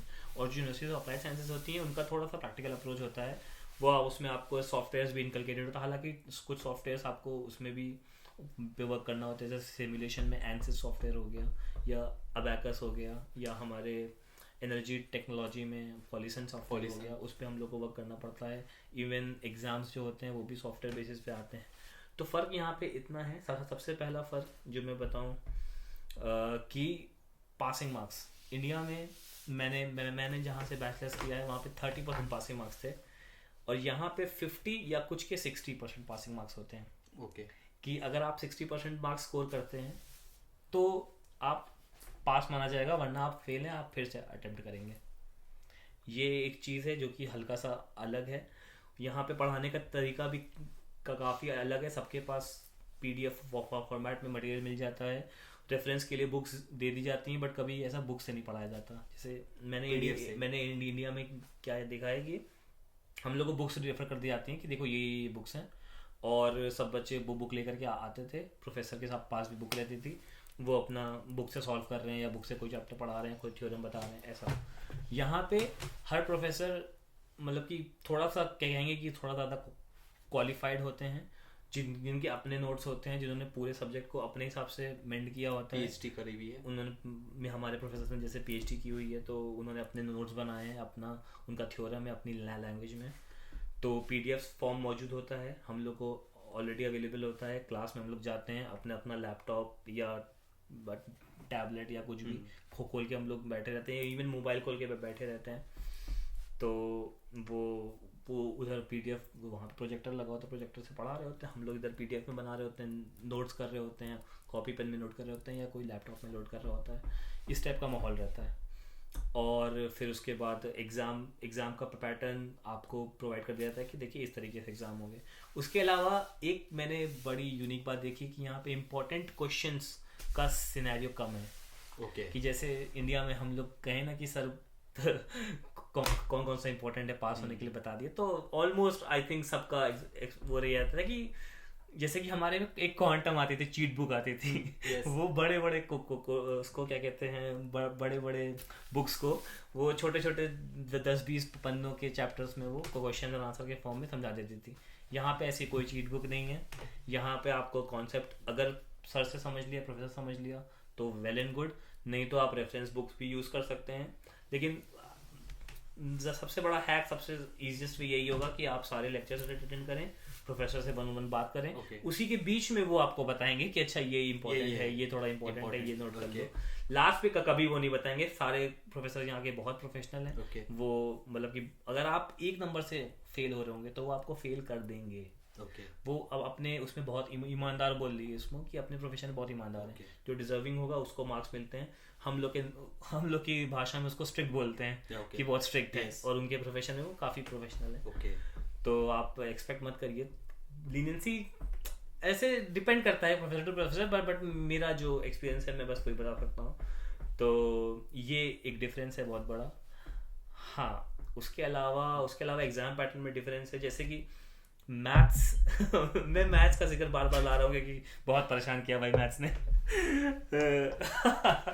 तो मैथ्स में क्या था हमारे में, जैसे कि एक एग्जांपल देता हूँ आपको मैथ्स का। तो 12 चैप्टर्स, 12 अलग अलग चैप्टर्स, उसमें सिंपल क्वेश्चन से लेकर के एकदम सबसे टफेस्ट क्वेश्चन जो कि पूरे चैप्टर का निचोड़ होते हैं, वैसे वाले क्वेश्चन, और उनको मैटलैब पे करना। 12 चैप्टर्स आपके पास हैं और एग्जाम में क्वेश्चन आते हैं 6 क्वेश्चन आएंगे। ओके। और 6 में से आपको 3 सही करने हैं पास करने के लिए। कोई ऑप्शंस भी नहीं। इंडिया में हम हमेशा ऑप्शंस रहता है कि अच्छा या तो ये section A, section B, section C, इधर कोई सेक्शन नहीं भाई। 5-6 क्वेश्चंस हैं, इनसे तुम 3 अगर तुम्हारे आंसर सही आ रहे हैं तो तुम पास हो, अगर नहीं हो तो इसी देख के घबराइए मत आप लोग। वो हो जाएंगे, आप यूज टू हो जाएंगे इस प्रेशर से, उससे। मतलब 12 चैप्टर्स है, उसमें से खाली 6 क्वेश्चंस आएंगे। आपको कोई नहीं आइडिया कि उन 12 में से 6 कौन से आने वाले हैं, 6 कौन से चैप्टर पे हम फोकस करें। तो मतलब कि आप कोई चैप्टर छोड़ नहीं सकते, आपको सब पे मेहनत करनी। इसलिए मैं कह रहा हूँ कि लेक्चर सारे अटेंड करिएगा। क्लास अगर आपने करी है ईमानदारी से तो प्रोफेसर सब कुछ पढ़ाएगा, आपको कुछ नहीं छोड़ेगा। वो प्रोफेसर्स भी अपने हिसाब से पेपर बनाते हैं, ये भी फिक्स नहीं कि 10 नंबर का ही आएगा, 12 नंबर का ही आएगा। वो हर 20 मार्क्स का भी आता है, 24 मार्क्स का भी आता है क्वेश्चन। हाँ, ये एक फनी बात कि हमारे यहाँ इंडिया में हर जितने भी सब्जेक्ट्स हैं सबके 100 मार्क्स के पेपर, इजी टू कैलकुलेट कि अच्छा इसमें से इसके 25 पासिंग हो गया और ये ऐसा पासिंग, ऐसा सब कुछ इतनी परसेंटेज बन गई। यहाँ पे मैंने एक नई चीज नोटिस करी कि पहला पेपर मैंने दिया वो 24 नंबर का पेपर था मैथ्स का, दूसरा पेपर मैंने दिया वो 114 नंबर का पेपर था, तीसरा मैंने दिया वो 80 नंबर का पेपर था। मतलब चल क्या रहा है? असल में मेरे कोई सीनियर भी नहीं था। असल में हम लोग का, मेरा जो बैच था वो कोविड बैच था। ओके। ऑनलाइन क्लासेस हो रही थी सारी। इवन पहली बार यूनिवर्सिटी में ये कॉन्सेप्ट आया था ऑनलाइन क्लास का। We were not prepared. कोई ना शक्ल दिखा रहा है अपनी जूम मीटिंग पे, प्रोफेसर वो पढ़ा रहे हैं, लैंग्वेज बैरियर्स भी आ रहे हैं, एग्जाम के बारे में कोई आइडिया नहीं, ना कोई सीनियर से इंटरेक्शन, ना कुछ। कोई आइडिया नहीं एग्जाम के पैटर्न के बारे में। अब सब सरप्राइज है। हम लोग के दिमाग में क्या चल रहा है, section A, section B, section C कि ऑप्शंस आएंगे तो 2-3 चैप्टर हम लोग छोड़ देते हैं, क्या करना है वो अपना देख लिया जाएगा। और हाँ, मैं मैटलैब वाली बात बताई थी, तो हमारे साथ फनी इंसिडेंट ये हुआ था कि मैटलैब हम पूरा छोड़ के गए थे कि यार छोड़ो, क्या प्रोग्रामिंग करेंगे, कैलकुलेटर है अपना हाथ में, कैलकुलेटर से फटाफट कर देंगे, कितना ही टाइम लगेगा। तो भाई ये सबसे बड़ी मिस्टेक थी मेरी। क्या एग्जाम पैटर्न में बैठे, 6 क्वेश्चन है, 3 पन्ने में पेपर खत्म। 6 क्वेश्चन है, पासिंग मार्क्स वो 24 नंबर का पेपर है, पता नहीं 4-5 जैसे भी करके जितने भी मार्क्स के, और 3 पास करने हैं। भाई फेल बिल्कुल। हमको एकदम श्योर थे कि हम तो पास ही नहीं हो सकते। आसपास के स्टूडेंट्स को देख रहे हैं भाई, जितने आउटस्टैंडर स्टूडेंट है सबका यही हाल। किसी को ना पता पैटर्न क्या आना, ना पता कि अच्छा 6 क्वेश्चन आने, ऑप्शन ढूंढ रहे हैं कि अच्छा शायद ये करना होगा या 6 में से कोई ये करना होगा। कुछ लोग तो ये सोच रहे हैं। तो एकदम ही न्यू पैटर्न, एग्जाम पैटर्न। इसलिए तो आपने स्टार्टिंग में इन सबको बताया कि एक साल आप पार्ट टाइम जॉब से ज्यादा अच्छा है कि स्टडीज को देखो, स्टडीज को आप हर एक चीज फोकस करो। पहला सेमेस्टर आपने स्टडी के साथ नहीं निकाले, दूसरे सेमेस्टर से आप फिर एडजस्ट हो जाएंगे, आपको कोई दिक्कत नहीं होगी, उसके बाद पार्ट टाइम आप कर सकते हैं। और हाँ, ये जैसे कि बताया था कि मैथ्स में 24 नंबर का पेपर था, 6 क्वेश्चन थे। अगला 114 नंबर का पेपर था, उसमें 80 क्वेश्चन थे। 80 क्वेश्चन थे। तो भले 1 मार्क्स वो थ्योरी पेपर था, तो उसमें वन लाइन आंसर या कुछ डेफिनेशन या कुछ इस टाइप का था, तो वो भी एकदम अलग। क्योंकि हम लोग मैथ्स लेकर के आप सोचे इसमें भी 6 क्वेश्चन आएंगे, लंबे ऐसे लिखने पड़ेंगे या कुछ इस टाइप का, लेकिन इधर एकदम अलग। तो हर सब्जेक्ट की अपनी अलग मतलब ये कह सकते हैं कि प्रोफेसर अपने हिसाब से यहाँ पे पैटर्न बना, क्वेश्चन पेपर बना सकते हैं। उनके ऊपर ये नहीं कि कोई एचओडी बैठा है कि आपको ऐसा ही फॉलो करना है। हाँ, और एक और सब्जेक्ट था मेरा जो इंटरेस्टिंग सा, उसमें क्या था, एक सब्जेक्ट में सिर्फ हम लोग को प्रोजेक्ट वर्क सबमिट करना है, एक सब्जेक्ट में हम लोग को सिर्फ प्रेजेंटेशन देनी है। तो बड़ा ही कंबाइंड, बड़ा ही मिक्स्ड यहाँ पे था, बड़ा ही मिक्स्ड सिलेबस था। ऐसा नहीं कि आपको सिर्फ बुक्स नॉलेज दी जा रही है, आपको प्रोजेक्ट थमा दिया, आपको सॉफ्टवेयर बता दिए, हल्का सा गाइडेंस के लिए टीचर ऑलरेडी आपके पास मौजूद है, कुछ टूल्स ऑलरेडी आपके पास मौजूद है। जो भी आप प्रेजेंटेशन भी कर रहे थे सब जर्मन में ही कर रहे थे। हाँ, ये तो था कि सब कुछ जर्मन में। आपके जो कलीग्स थे, तो वो भी जर्मन थे। तो एक आपका दोस्त जर्मन, एक आपका कोई ईरान का दोस्त है, तो 3 लोग मिल करके, हम लोग 3 लोग मिल करके प्रेजेंटेशन दे रहे हैं। तो ये सब बड़ा ही ये एक नया डिफरेंस है कि लाइक आपके हर सेमेस्टर में प्रोजेक्ट भी था, प्रेजेंटेशन भी थी और थ्योरी भी था। थ्योरी भी थे, प्रैक्टिकल भी थे और आपके क्या कहते हैं प्रेजेंटेशंस थी। और उसके अलावा एक था कि एक क्वेश्चन आपको सॉफ्टवेयर पे सॉल्व करना है और उसका आधा पार्ट आपको क्या कैलकुलेट करना है। Okay. तो मिक्स था। तो Okay. आपको वो फाइल अपने लैपटॉप मतलब ये सब चीजें हम इंडिया में नहीं देखते हैं, ये बहुत ये एक सब बड़ा चीजें- डिफरेंस है जो हम जर्मनी में हाँ नहीं मतलब देखते कि हैं। मैंने तो नहीं देखी थी। नहीं, इंक्लूडिंग मैंने भी नहीं देखा ये हाँ सब। तो मैंने तो नहीं देखा था। यहाँ पे वो आपको सॉफ्टवेयर में करके आपको फाइल अपलोड करनी होती है। वो सब तो आप चलिए सीख ही जाएंगे, उसको तो मुश्किल बात नहीं करना मुश्किल चीज़ है। So, तब इसे ट्राई करो इस बार अरे करने का। भाई हमसे क्या काम करवा रहे हो तो भाई इसमें बड़े नूब हैं यार हम। तुम ही कर लो। तो एनर्जी ड्रिंक तो पियो कम से कम। ठीक है। ओके। तो ताबिश अपनी हॉबीज के बारे में कुछ बताओ ना कि लाइक अगर तुम्हारा किसी की कोई हॉबीज हो तो वो यहाँ पे जर्मनी में स्टडीज के साथ बैलेंस कर सकता है। हाँ जर्मनी की सबसे अच्छी बात तो यही है ना कि आप यहाँ की ज़िंदगी आप जीते बहुत अच्छे से हो, लाइफस्टाइल आपकी बदल जाती है। ओके। और हॉबीज़ का जैसे कि मैं अपना बताऊँ कि मेरी फुटबॉल खेलना हॉबी थी और बाकी खाना बनाना मेरी हॉबी है। वो तो मुझे पता है। हाँ मतलब कि मैं अब तक इंडिया में था तो इंडिया में मैं बस देखता था वीडियोस के, अच्छा ऐसा ऐसा थोड़ा बहुत मैगी बना ली, चाय बना लिया, कुछ कभी कभी मूड किया तो कुछ और बना लिया, स्पेशल बना लिया। लेकिन मम्मी लोग नहीं है वो करते हैं कि छोड़ो यहाँ पे क्या आपको बनाओगे। अपॉर्चुनिटीज मिल रही है बनाने हाँ अच्छा मैं अपनी मम्मी का शुक्रिया करना चाहूंगा कि उन्होंने कुकर रख दिया मेरे बैग में। की। ओके। क्योंकि कुकर बहुत जरूरी है यहाँ पे। भाई दाल गलती नहीं है बिना कुकर के। मैंने दाल बनाना सीखा स्टार्टिंग में तो हर दूसरे दिन मम्मी को कॉल कि अच्छा अब क्या बनाना है, अब क्या बनाना है, अब क्या बनाना है, इसमें क्या कैसे करना है। मसाले मुझे पता थे, बेसिक मसाले, कुछ स्पेशल मसाले थे जो मम्मी बता रही थी कि अच्छा इसको ऐसे वो करो, ऐसे वो करो। धीरे धीरे धीरे करके, हालांकि मेरी हॉबी थी लेकिन तब मुझे और डेवलप करनी पड़ी कि अच्छा ऐसे करना पड़ता है इतने टाइम में। उसी में आपको सोचना है कि अच्छा अभी इतने 8 बजे में मेरी लेक्चर स्टार्ट है, हमको 6 बजे उठना है ताकि हम स्टार्टिंग का सुबह का ब्रेकफास्ट बना सकें और लंच के लिए भी कुछ रख सकें। हालांकि वहाँ पे कैंटीन वगैरह होती है, जैसे हमारी यूनिवर्सिटी में कैंटीन है, कैफेटेरिया है, तो उधर भी बहुत काफ़ी सस्ते अफोर्डेबल प्राइसेस में आई थिंक 3.5 यूरो या 4 यूरो में एक दिन की मील मिलती है हम लोग को, जो कि काफ़ी फुलफिलिंग होती है। लेकिन पहला मेरी केस में चीज़ है कि हलाल मीट नहीं मिलता वहाँ पर, तो मतलब कि आई थिंक मुस्लिम्स को शायद इसमें दिक्कत होगी, जो भी मुस्लिम्स देख रहे होंगे कि हलाल में आपको स्ट्रगल करना पड़ेगा कि कुछ जगह मिलेगा कुछ जगह नहीं मिलेगा। मोस्टली कैंटीन्स वगैरह में तो आपको हलाल खाना नहीं मिलता है, तो या तो आप वेजिटेरियन ऑप्शन चूज़ कर सकते हैं और वीगन ऑप्शन भी हमेशा रहता है। सैलेड वगैरह तो आपके पास उसकी तो बहुत यहाँ पे डिमांड है और हर मील में इंक्लूडेड रहता है सैलेड वगैरह। तो ऐसा नहीं है कि आप कहीं मिस आउट करेंगे या कुछ चीज़ें, तो वो सब भी इंक्लूडेड रहता है। तो खाना, हाँ खाने की बात हो रही थी, फिर भटक गया। मैं फिर भटक गया। ओके। तो खाना तो इसी तरह से मैं खाना मतलब आपको शेड्यूल अपना टाइम, बहुत कुछ सीखा भाई मैंने।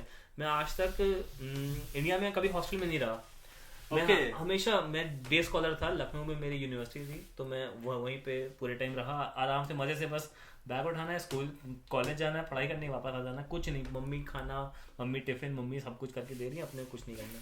भाई यहाँ पे समझ लो लाइफ स्किल्स सीखी मैंने कि अच्छा बजट बनाना है, अच्छा इतना फाइनेंशियल रेस्ट्रेंट्स है तो इसमें हमको करना है। अच्छा अगर इसमें कपड़े खत्म हो रहे, भाई मेरे तो कपड़े भी मम्मी डिसाइड करती है कि तुम इसमें ये कपड़ा पहनोगे, ऐसा तुमको ज़रूरत है, वैसा ज़रूरत है। अपने बारे में मैंने सीखा चीज़ें कि अच्छा मेरे को क्या पसंद है क्या नहीं। अच्छा एक अच्छी चीज़ ये है कि जो खाने मुझे नहीं पसंद तो मैं बनाता भी नहीं हूँ, मैं खाता भी नहीं हूँ। ये एक पावर आ गई मेरे पास कि जो नहीं पसंद वो ना बनाओ, वो ना खाओ। बाकी कुकर का मैंने बताया बहुत इस्तेमाल, दाल वगैरह गलाने में मैं गोश्त का बड़ा शौकीन हूँ, तो चिकन हो गया। तुमने मम्मी की बात करी तो एकदम मैं भी सोचने लगे कि मेरी मम्मी भी ऐसा डिसाइड करती थी कि नहीं अब तुझे ये कपड़े चाहिए, ये यूज आएगा। हाँ एग्जैक्टली। तो ये सब चीजें हम अपने बारे में डिस्कवर कर रहे होते हैं। अच्छा कि तेरे पास अब ये शॉर्ट्स है, अब ये खराब हो गया, अब अपन ये खरीद लेते हैं। वो मम्मी डिसाइड करती थी। भाई मेरे को जूते तक की तमीज नहीं थी यार कि कितने जूते होने चाहिए। अच्छा ये फॉर्मल ओकेजन है तो फॉर्मल शूज चाहिए, ऐसा वैसा। तो ये सब आप सीखते हो, आपके पास बहुत टाइम रहता है सीखने का। और जर्मनी में आप बाकी लोगों को देखते हो, सबके स्ट्रगल्स होते हैं, हर आदमी अपनी कहानी लेकर के आता है। अच्छा वो उसने ऐसे किया, उसने वैसे किया, वो है ऐसे लाइफस्टाइल जी रहा है। आप बहुत सारे वेरिएशन देखोगे यहाँ पे स्टूडेंट्स में, इवन इंडियन स्टूडेंट्स में। कुछ की लाइफस्टाइल बहुत मतलब मान लो बहुत रईस का घराने से आते हैं तो वो एकदम बेफिक्र घूमते हैं, ना पार्ट टाइम जॉब की इनको टेंशन ना कुछ।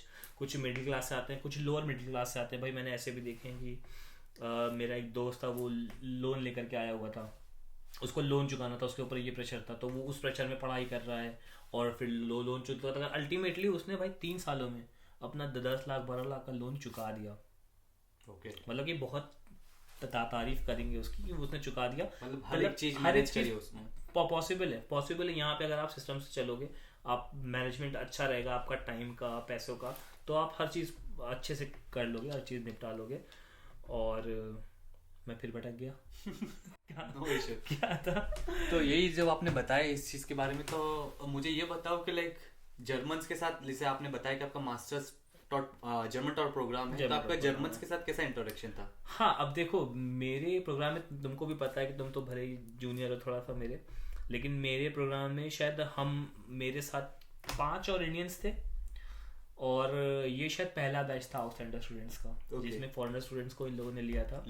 5 Indian students, 2 I think Iran के, एक अफ्रीकन था शायद, कायरो का, आई डोंट नो कायरो या कॉन्गो, और बाकी सारे मतलब कि 80% जर्मन्स। ओके, 80% जर्मन स्टूडेंट्स थे। और जो प्रोफेसर थे, अच्छा एक चीज़ और थी कि ये बायर्न है जहाँ पे हम लोग पढ़ रहे हैं, ये बायर्न है, और बायर्न की जो औशपाका होती है, जो प्रोनाउंसिएशन होता है, वो काफ़ी मुश्किल होता है नॉर्मल जर्मन से। अब जैसे मैंने इंडिया में जर्मन पढ़ी, तो इंडिया में बेसिक वर्ड्स हम लोग की प्रोनाउंसिएशन जो हम लोग सीखते हैं, स्वाई, तो स्वाई को जर्मन लोग स्वो बोलते हैं, और हम लोग गुटेन टाग, गुटेन मॉर्गन या हालो सीखते हैं, यहाँ पे जेवुस बोला जाता है।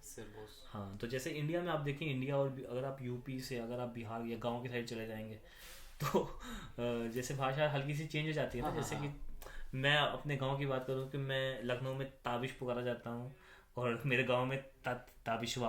अच्छा। तो एक वाह लग जाता है, तबिशवा। ओके। तो जैसा हल्का हल्का जो प्रोनाउंसिएशन में फर्क होता है, वो बायर्न में सबसे ज्यादा आके आपको दिखेगा। जैसे यहाँ पे हालो नहीं बोलते हैं, यहाँ पे सेवोस बोलते हैं जब हम किसी से मिलते हैं, तो उस टाइप से एग्जांपल्स। हाँ, तो वो बायर्न में जेवस बोलते हैं। और जहाँ से मैंने लैंग्वेज करी थी, B1 B2 C1 जो मैंने पढ़ी थी, वो दूसरे शहर से करी थी, वहाँ पे हॉक डॉइच बोली जाती थी। तो उसमें भी थोड़ा सा डिफिकल्टी आई थी लैंग्वेज की, अलग अलग। ये भी मुझे पता चला कि जर्मनी में 32 डायलेक्ट्स हैं, मतलब कि सेम जर्मन लैंग्वेज 32 अलग अलग डायलेक्ट से बोली जाती है, तो ऐसा था। सो ताबिश, मुझे ये बताओ कॉस्ट ऑफ लिविंग के बारे में जर्मनी को लेके, कि लाइक क्या कॉस्ट ऑफ लिविंग है इधर? कॉस्ट ऑफ लिविंग आपकी जर्मन गवर्नमेंट आपसे बोलती है कि 921 यूरोस पर मंथ आप ब्लॉक करो, ताकि आपके एक्सपेंस निकले। ओके। लेकिन एक स्टूडेंट का खर्चा, हालांकि इधर कुछ 1-2 महीनों में इन्फ्लेशन काफ़ी बढ़ा है। मुझे याद है यार, मैं जब आया था तो दूध का प्राइस यहाँ पे 61 सेंट था 1 लीटर दूध का। दूध यहाँ पे डिब्बे में 1 लीटर दूध का प्राइस 0.61 था, और इस टाइम वही दूध 1.09 का मिल रहा है। ओके। हाँ, तो लेकिन ये लाइक 2.5 ईयर्स में इतना चेंज आया, इतना चेंज हो गया, तो काफ़ी इस टाइम पे सबसे पीक पे चल रहा है। ऑयल हम लोगों ने अभी समझ लो 3 महीने पहले, यूक्रेन वॉर से पहले 3 महीने पहले हम लोगों ने 1 यूरो में लिया था, 1 यूरो में 1 लीटर सनफ्लावर ऑयल, और अभी इस टाइम पे वही ऑयल 3 यूरो लीटर चल रहा है। तो ऑयल में खास करके चेंजेस आए हैं। हाँ, तो लेकिन उन सबको कैलकुलेट करते हमारे एक्सपेंस बढ़ गया है। रेंट मेरा अभी पिछले महीने से आई थिंक तुम्हारा भी बढ़ा होगा, सबका बढ़ा, बिजली कॉस्ट बढ़ गई है, तो हाँ, तो फिर पिछले महीने से 20-30 यूरो रेंट भी बढ़ा है। हर चीज़ इन्फ्लेट हो रही है, तो इसी के अकॉर्डिंग जर्मन गवर्नमेंट ने हम लोग को ये मिनिमम जो लोएस्ट सैलरी होती है वो भी बढ़ा दी है, हर चीज़ बढ़ा दी है। तो जो आपने बताया था, एक और क्वेश्चन इसमें आता है कि आपने तो आपका ये कॉस्ट ऑफ लिविंग वाला क्वेश्चन तो रह गया ना। तो ये सब होते हुए भी, इन सब चीज़ों को मद्देनजर रखते हुए भी, एक स्टूडेंट की जो कॉस्ट ऑफ लिविंग होती है वो 600 होती है, और अगर कोई बहुत बड़ा शहर है तो मैक्सिमम 700। ये मैक्सिमम 600 मीडियम टू स्मॉल शहर, और मैक्सिमम 700 मतलब अच्छे से रहने में। आपका घर भी अच्छा होगा, आपकी लाइफस्टाइल, खाना पीना भी आपका, मतलब कि मोस्टली आप घर पे कुक करेंगे तो आपके पैसे बचेंगे, क्योंकि बाहर का खाना जो होता है यहाँ पे टेस्ट तो डेवलप करना पड़ेगा। मैं ये नहीं कहूँगा कि खाना ख़राब है यहाँ का, ब्राटवुस्ट और ये पॉमेस वाला कल्चर और पिज्ज़ा पास्ता भाई मेरे को तो नहीं जमता, लेकिन हाँ तो लेकिन मेरे को नहीं जमता, लेकिन बाकी आपको वो टेस्ट डेवलप करना पड़ेगा। तो डोनर आपको चिकन का भी मिलेगा, आपको मटन का भी मिल जाएगा यहाँ पे, तो वो काफ़ी सस्ता 5 यूरो में आपकी एक अच्छी खासी मील हो जाती है। ओके। तो ये सब को कैलकुलेट करते हुए भी आपका 600 से मैक्सिमम 650 700, उससे ज़्यादा तो नहीं।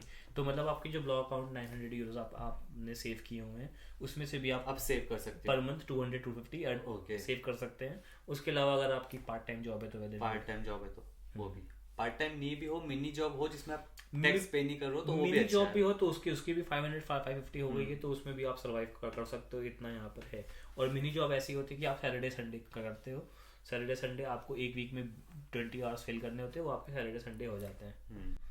ओके। तो आपने स्टार्टिंग में इस वीडियो में बताया था हेल्थ सिस्टम के बारे में, क्या हेल्थ सिस्टम में भी कुछ अमाउंट देते हैं महीने टू महीने? हेल्थ इंश्योरेंस, हेल्थ इंश्योरेंस का बिल्कुल। हेल्थ सिस्टम के बारे में कुछ बताइए। हेल्थ सिस्टम तो यहाँ पे भाई ठीक है, मतलब कि मैं डिसअपॉइंट तो नहीं करूँगा, हालांकि महंगा, बहुत मिक्स्ड ओपिनियंस हैं मेरे, बहुत मिक्स्ड ओपिनियंस हैं। जैसे कि मैं बताऊँ, यहाँ पे आपको हर महीने जो यहाँ पे जो गवर्नमेंट हेल्थ इंश्योरेंस होती है, AOK होता है या TK होता है, आपको लेना पड़ता है उसमें 115 यूरोज एज अ स्टूडेंट, अगर आप 30 ईयर्स से कम एज के हो। ओके। तो 115 यूरोज आपको पे करने होते हैं। अगर 30 ईयर्स के ज़्यादा के हो तो आपको ये गवर्नमेंट वाला काफ़ी महंगा पड़ता है इंश्योरेंस। तो सब लोग प्राइवेट की तरफ शिफ्ट होते हैं। प्राइवेट 60 यूरोज 30 यूरोज का पड़ता है, ऐसे होता है।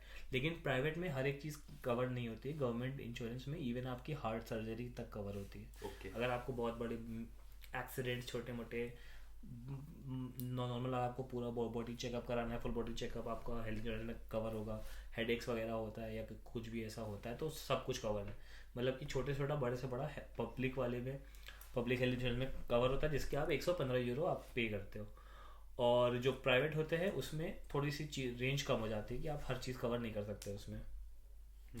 और 115 यूरो आप देते हो हर महीने, में 2.5 साल से पे कर रहा हूँ, लेकिन मैं सच बताऊँ तो मैं मुश्किल से 3 बार या 2 बार डॉक्टर को विजिट किया। मेरे को भी 1 साल हो गया, मैं खाली एक ही बार गया हूँ। हाँ, तो आपको इस सेंस में लगेगा यार कि इतना ज़्यादा पैसा हम लोग 10,000 इंडियन रुपीज़ हम पे कर रहे हैं एक महीने, फ़ायदा कुछ नहीं उठा रहे हैं। लेकिन इन केस खुदा न खास्ता आप ऐसी कंडीशन आप इमेजिन करिए कि आपको कुछ एक्सीडेंट हो जाता है या कुछ बहुत मेजर बीमारी हो जाती है, पढ़ते पढ़ते आपको, मतलब गॉड फॉरबिड कुछ भी हो सकता है, पराया शहर है, कोई अपना नहीं आसपास, तो पॉसिबिलिटीज़ हैं। तो इसलिए हेल्थ इंश्योरेंस आपको कम्प्लीटली कवर रखता है, कम्प्लीटली सिक्योर रखता है इन सब मिस हैपनिंग से। और दवाइयों का, हॉस्पिटल का, उसका इसका किसी का भी खर्चा आपको अपने पैसे से नहीं देना। आप 115 यूरो पे करते हो, आप स्टार्टिंग में आते हो तो आपसे फॉर्म भरवाया जाता है, और आप जब आपके नाम पे एक हेल्थ कार्ड इश्यू हो जाता है, और फिर वो आपको पूरे टाइम कैरी करना है। वो आप डॉक्टर क्लिनिक पे या अपोथेके यहाँ पे मेडिकल स्टोर्स को बोलते हैं, अपोथेके पे आप दिखाते हो तो आपको दवाइयाँ वगैरह सब बहुत ही मिनिमम कॉस्ट, कभी कदार दवाइयों की आती है तो आती है, वरना सब कुछ ऑलमोस्ट फ्री रहता है।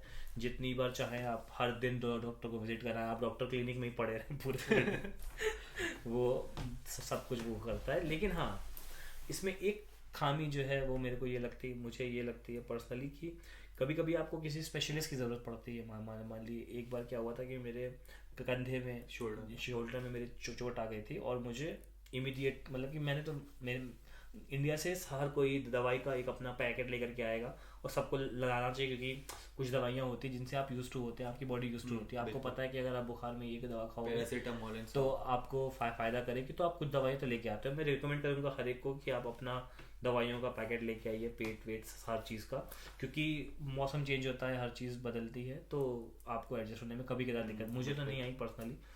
वैक्सीनेशन वगैरह भी कराया कोविड का, तो उसमें भी कोई ऐसा सब स्मूथली गया मेरे साथ, क्योंकि अब जो भी ये मेरा पर्सनल एक्सपीरियंस है। ओके।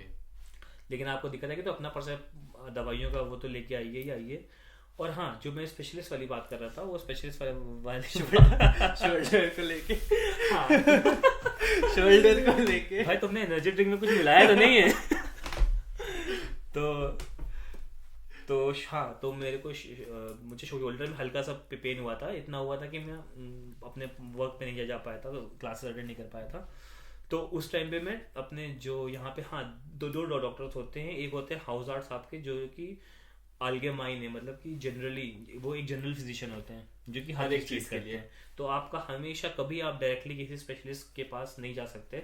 आपको पहले अपने हाउस आर्ट्स, जो कि आपके होम डॉक्टर होते हैं, जो आप अपॉइंट कर सकते हो, या तो होम डॉक्टर ना भी हो तो भी कोई भी डॉक्टर का क्लिनिक में अपॉइंटमेंट लेकर के आप जाके आप अप्रोच करेंगे। आपको कॉल से अपॉइंटमेंट मिल जाएगा या ईमेल से अपॉइंटमेंट मिल जाएगा। अप्रोच करेंगे, वो जनरल फिजिशियन को आप बताएंगे ये प्रॉब्लम है, वो आप अपने लेवल पे चेक करेगा, स्प्रे वगैरह देगा, ऑइंटमेंट वगैरह देगा। और इन केस अगर मान लिया उससे नहीं होता है तो वो आपको किसी बड़े डॉक्टर को रेफर कर देगा, किसी स्पेशलिस्ट को रेफर कर देगा। यहाँ पे एक बात आती है कि आपको हाउस आर्ट्स तो हमेशा अवेलेबल रहते हैं। हाउस आर्ट्स की टाइमिंग वगैरह बहुत फ्लेक्सिबल रहती है, इवन सैटरडेज और संडेज को भी वो अवेलेबल रहते हैं।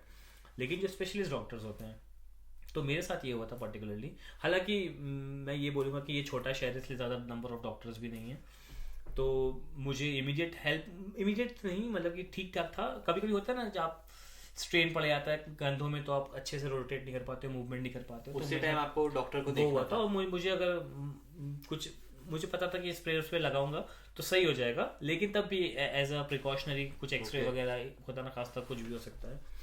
तो वहाँ से उन्होंने एक स्पेशलिस्ट को रेफर किया मेरे हाउस आर्ट्स ने। उधर गया तो उन्होंने बताया कि 1 महीने से पहले आपको अपॉइंटमेंट नहीं मिल सकती। ओके।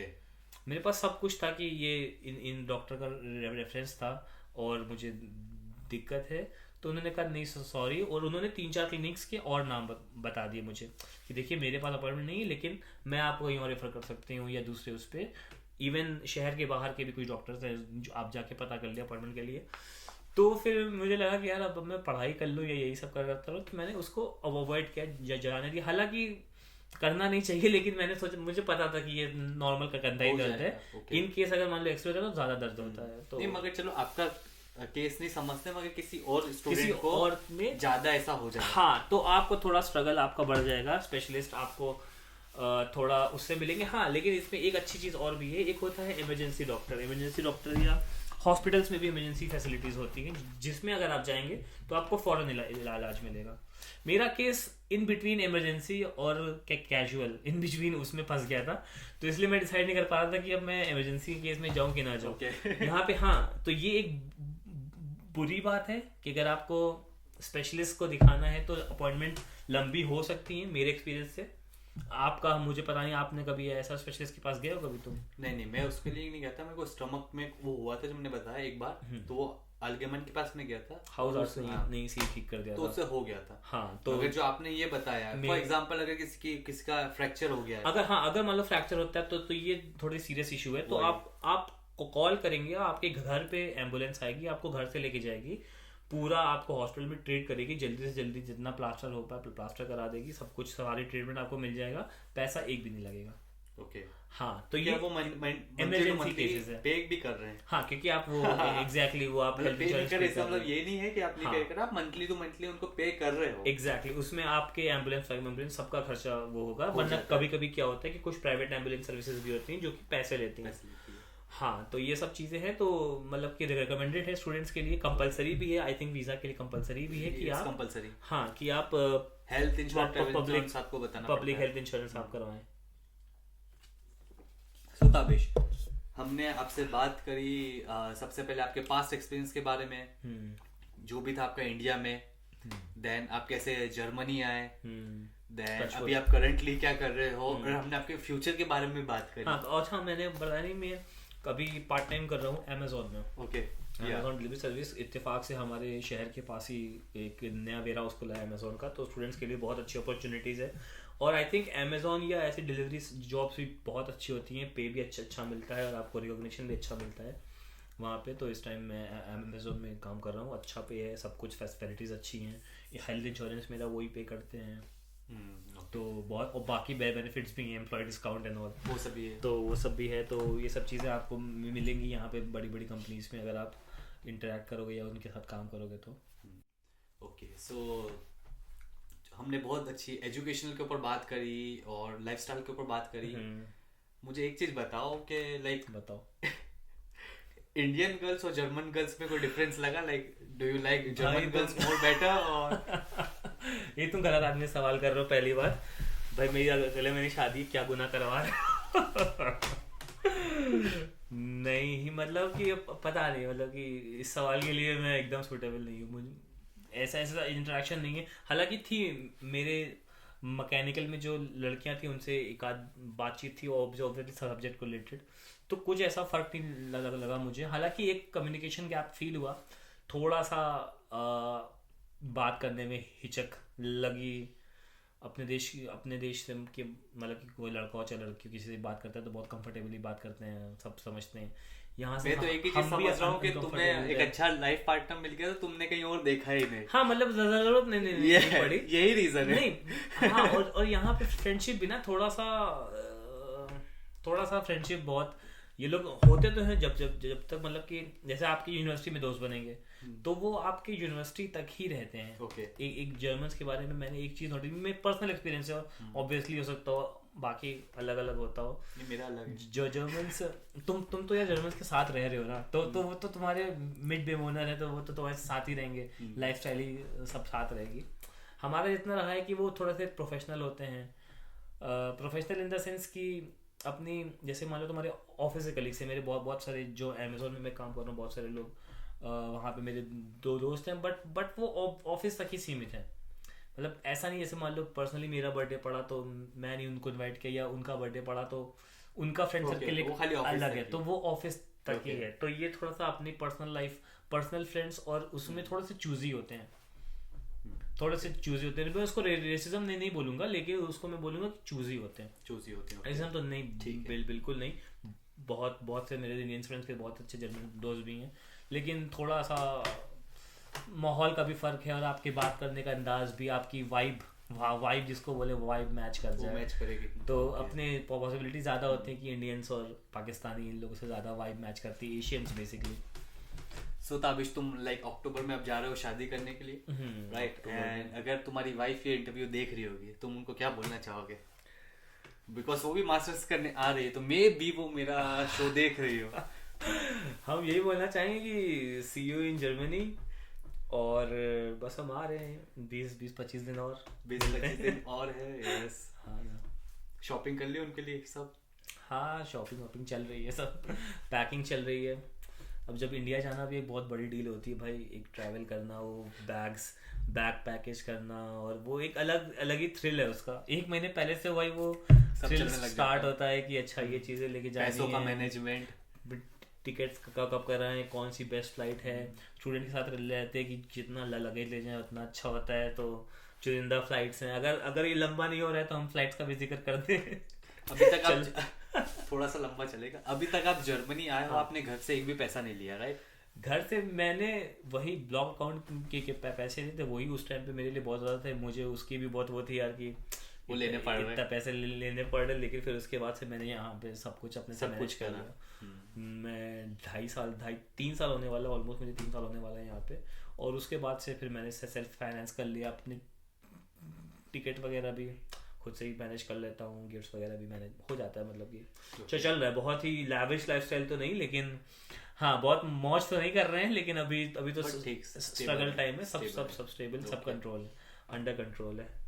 यही था इस इंटरव्यू के बारे में। हमारे साथ ताबिश थे, जिन्होंने जो अपने क्वेश्चंस पूछे उसके साथ में उन्होंने और अपने बारे में बताया, जो कि बहुत अच्छी बात है। आई अप्रिशिएट ताबिश के उन्होंने हर एक छोटी चीज हमारे साथ शेयर करी। एंड आपको भी ये वीडियो पसंद आया हो तो प्लीज लाइक करिए, कमेंट करिए, शेयर करके मुझे बताइए, एंड चैनल सब्सक्राइब करिए भाई का, बहुत ऐसी और अच्छी वीडियोस आने वाली हैं। प्लीज मुझे इंस्टाग्राम पे भी फॉलो करिए, क्योंकि मैं मोस्टली वहीं पे एक्टिव रहता हूँ ज्यादा। मैं आपके जो भी छोटे क्वेश्चंस है, जो भी छोटे डाउट्स है, मैं वहाँ पे आपको बता सकता हूँ। एंड यस, सो ताबिश को हम बेस्ट ऑफ लक बोलते हैं उनकी मैरिज के लिए। Thank you. See you guys in the next video, beer talks in Germany, किसी और गेस्ट के साथ और इंटरेस्टिंग बात जानेंगे जर्मनी के बारे में, और नए एक्सपीरियंस जानेंगे। सो डांके शॉन, ऑफ विडर्जेन, चाओ चाओ।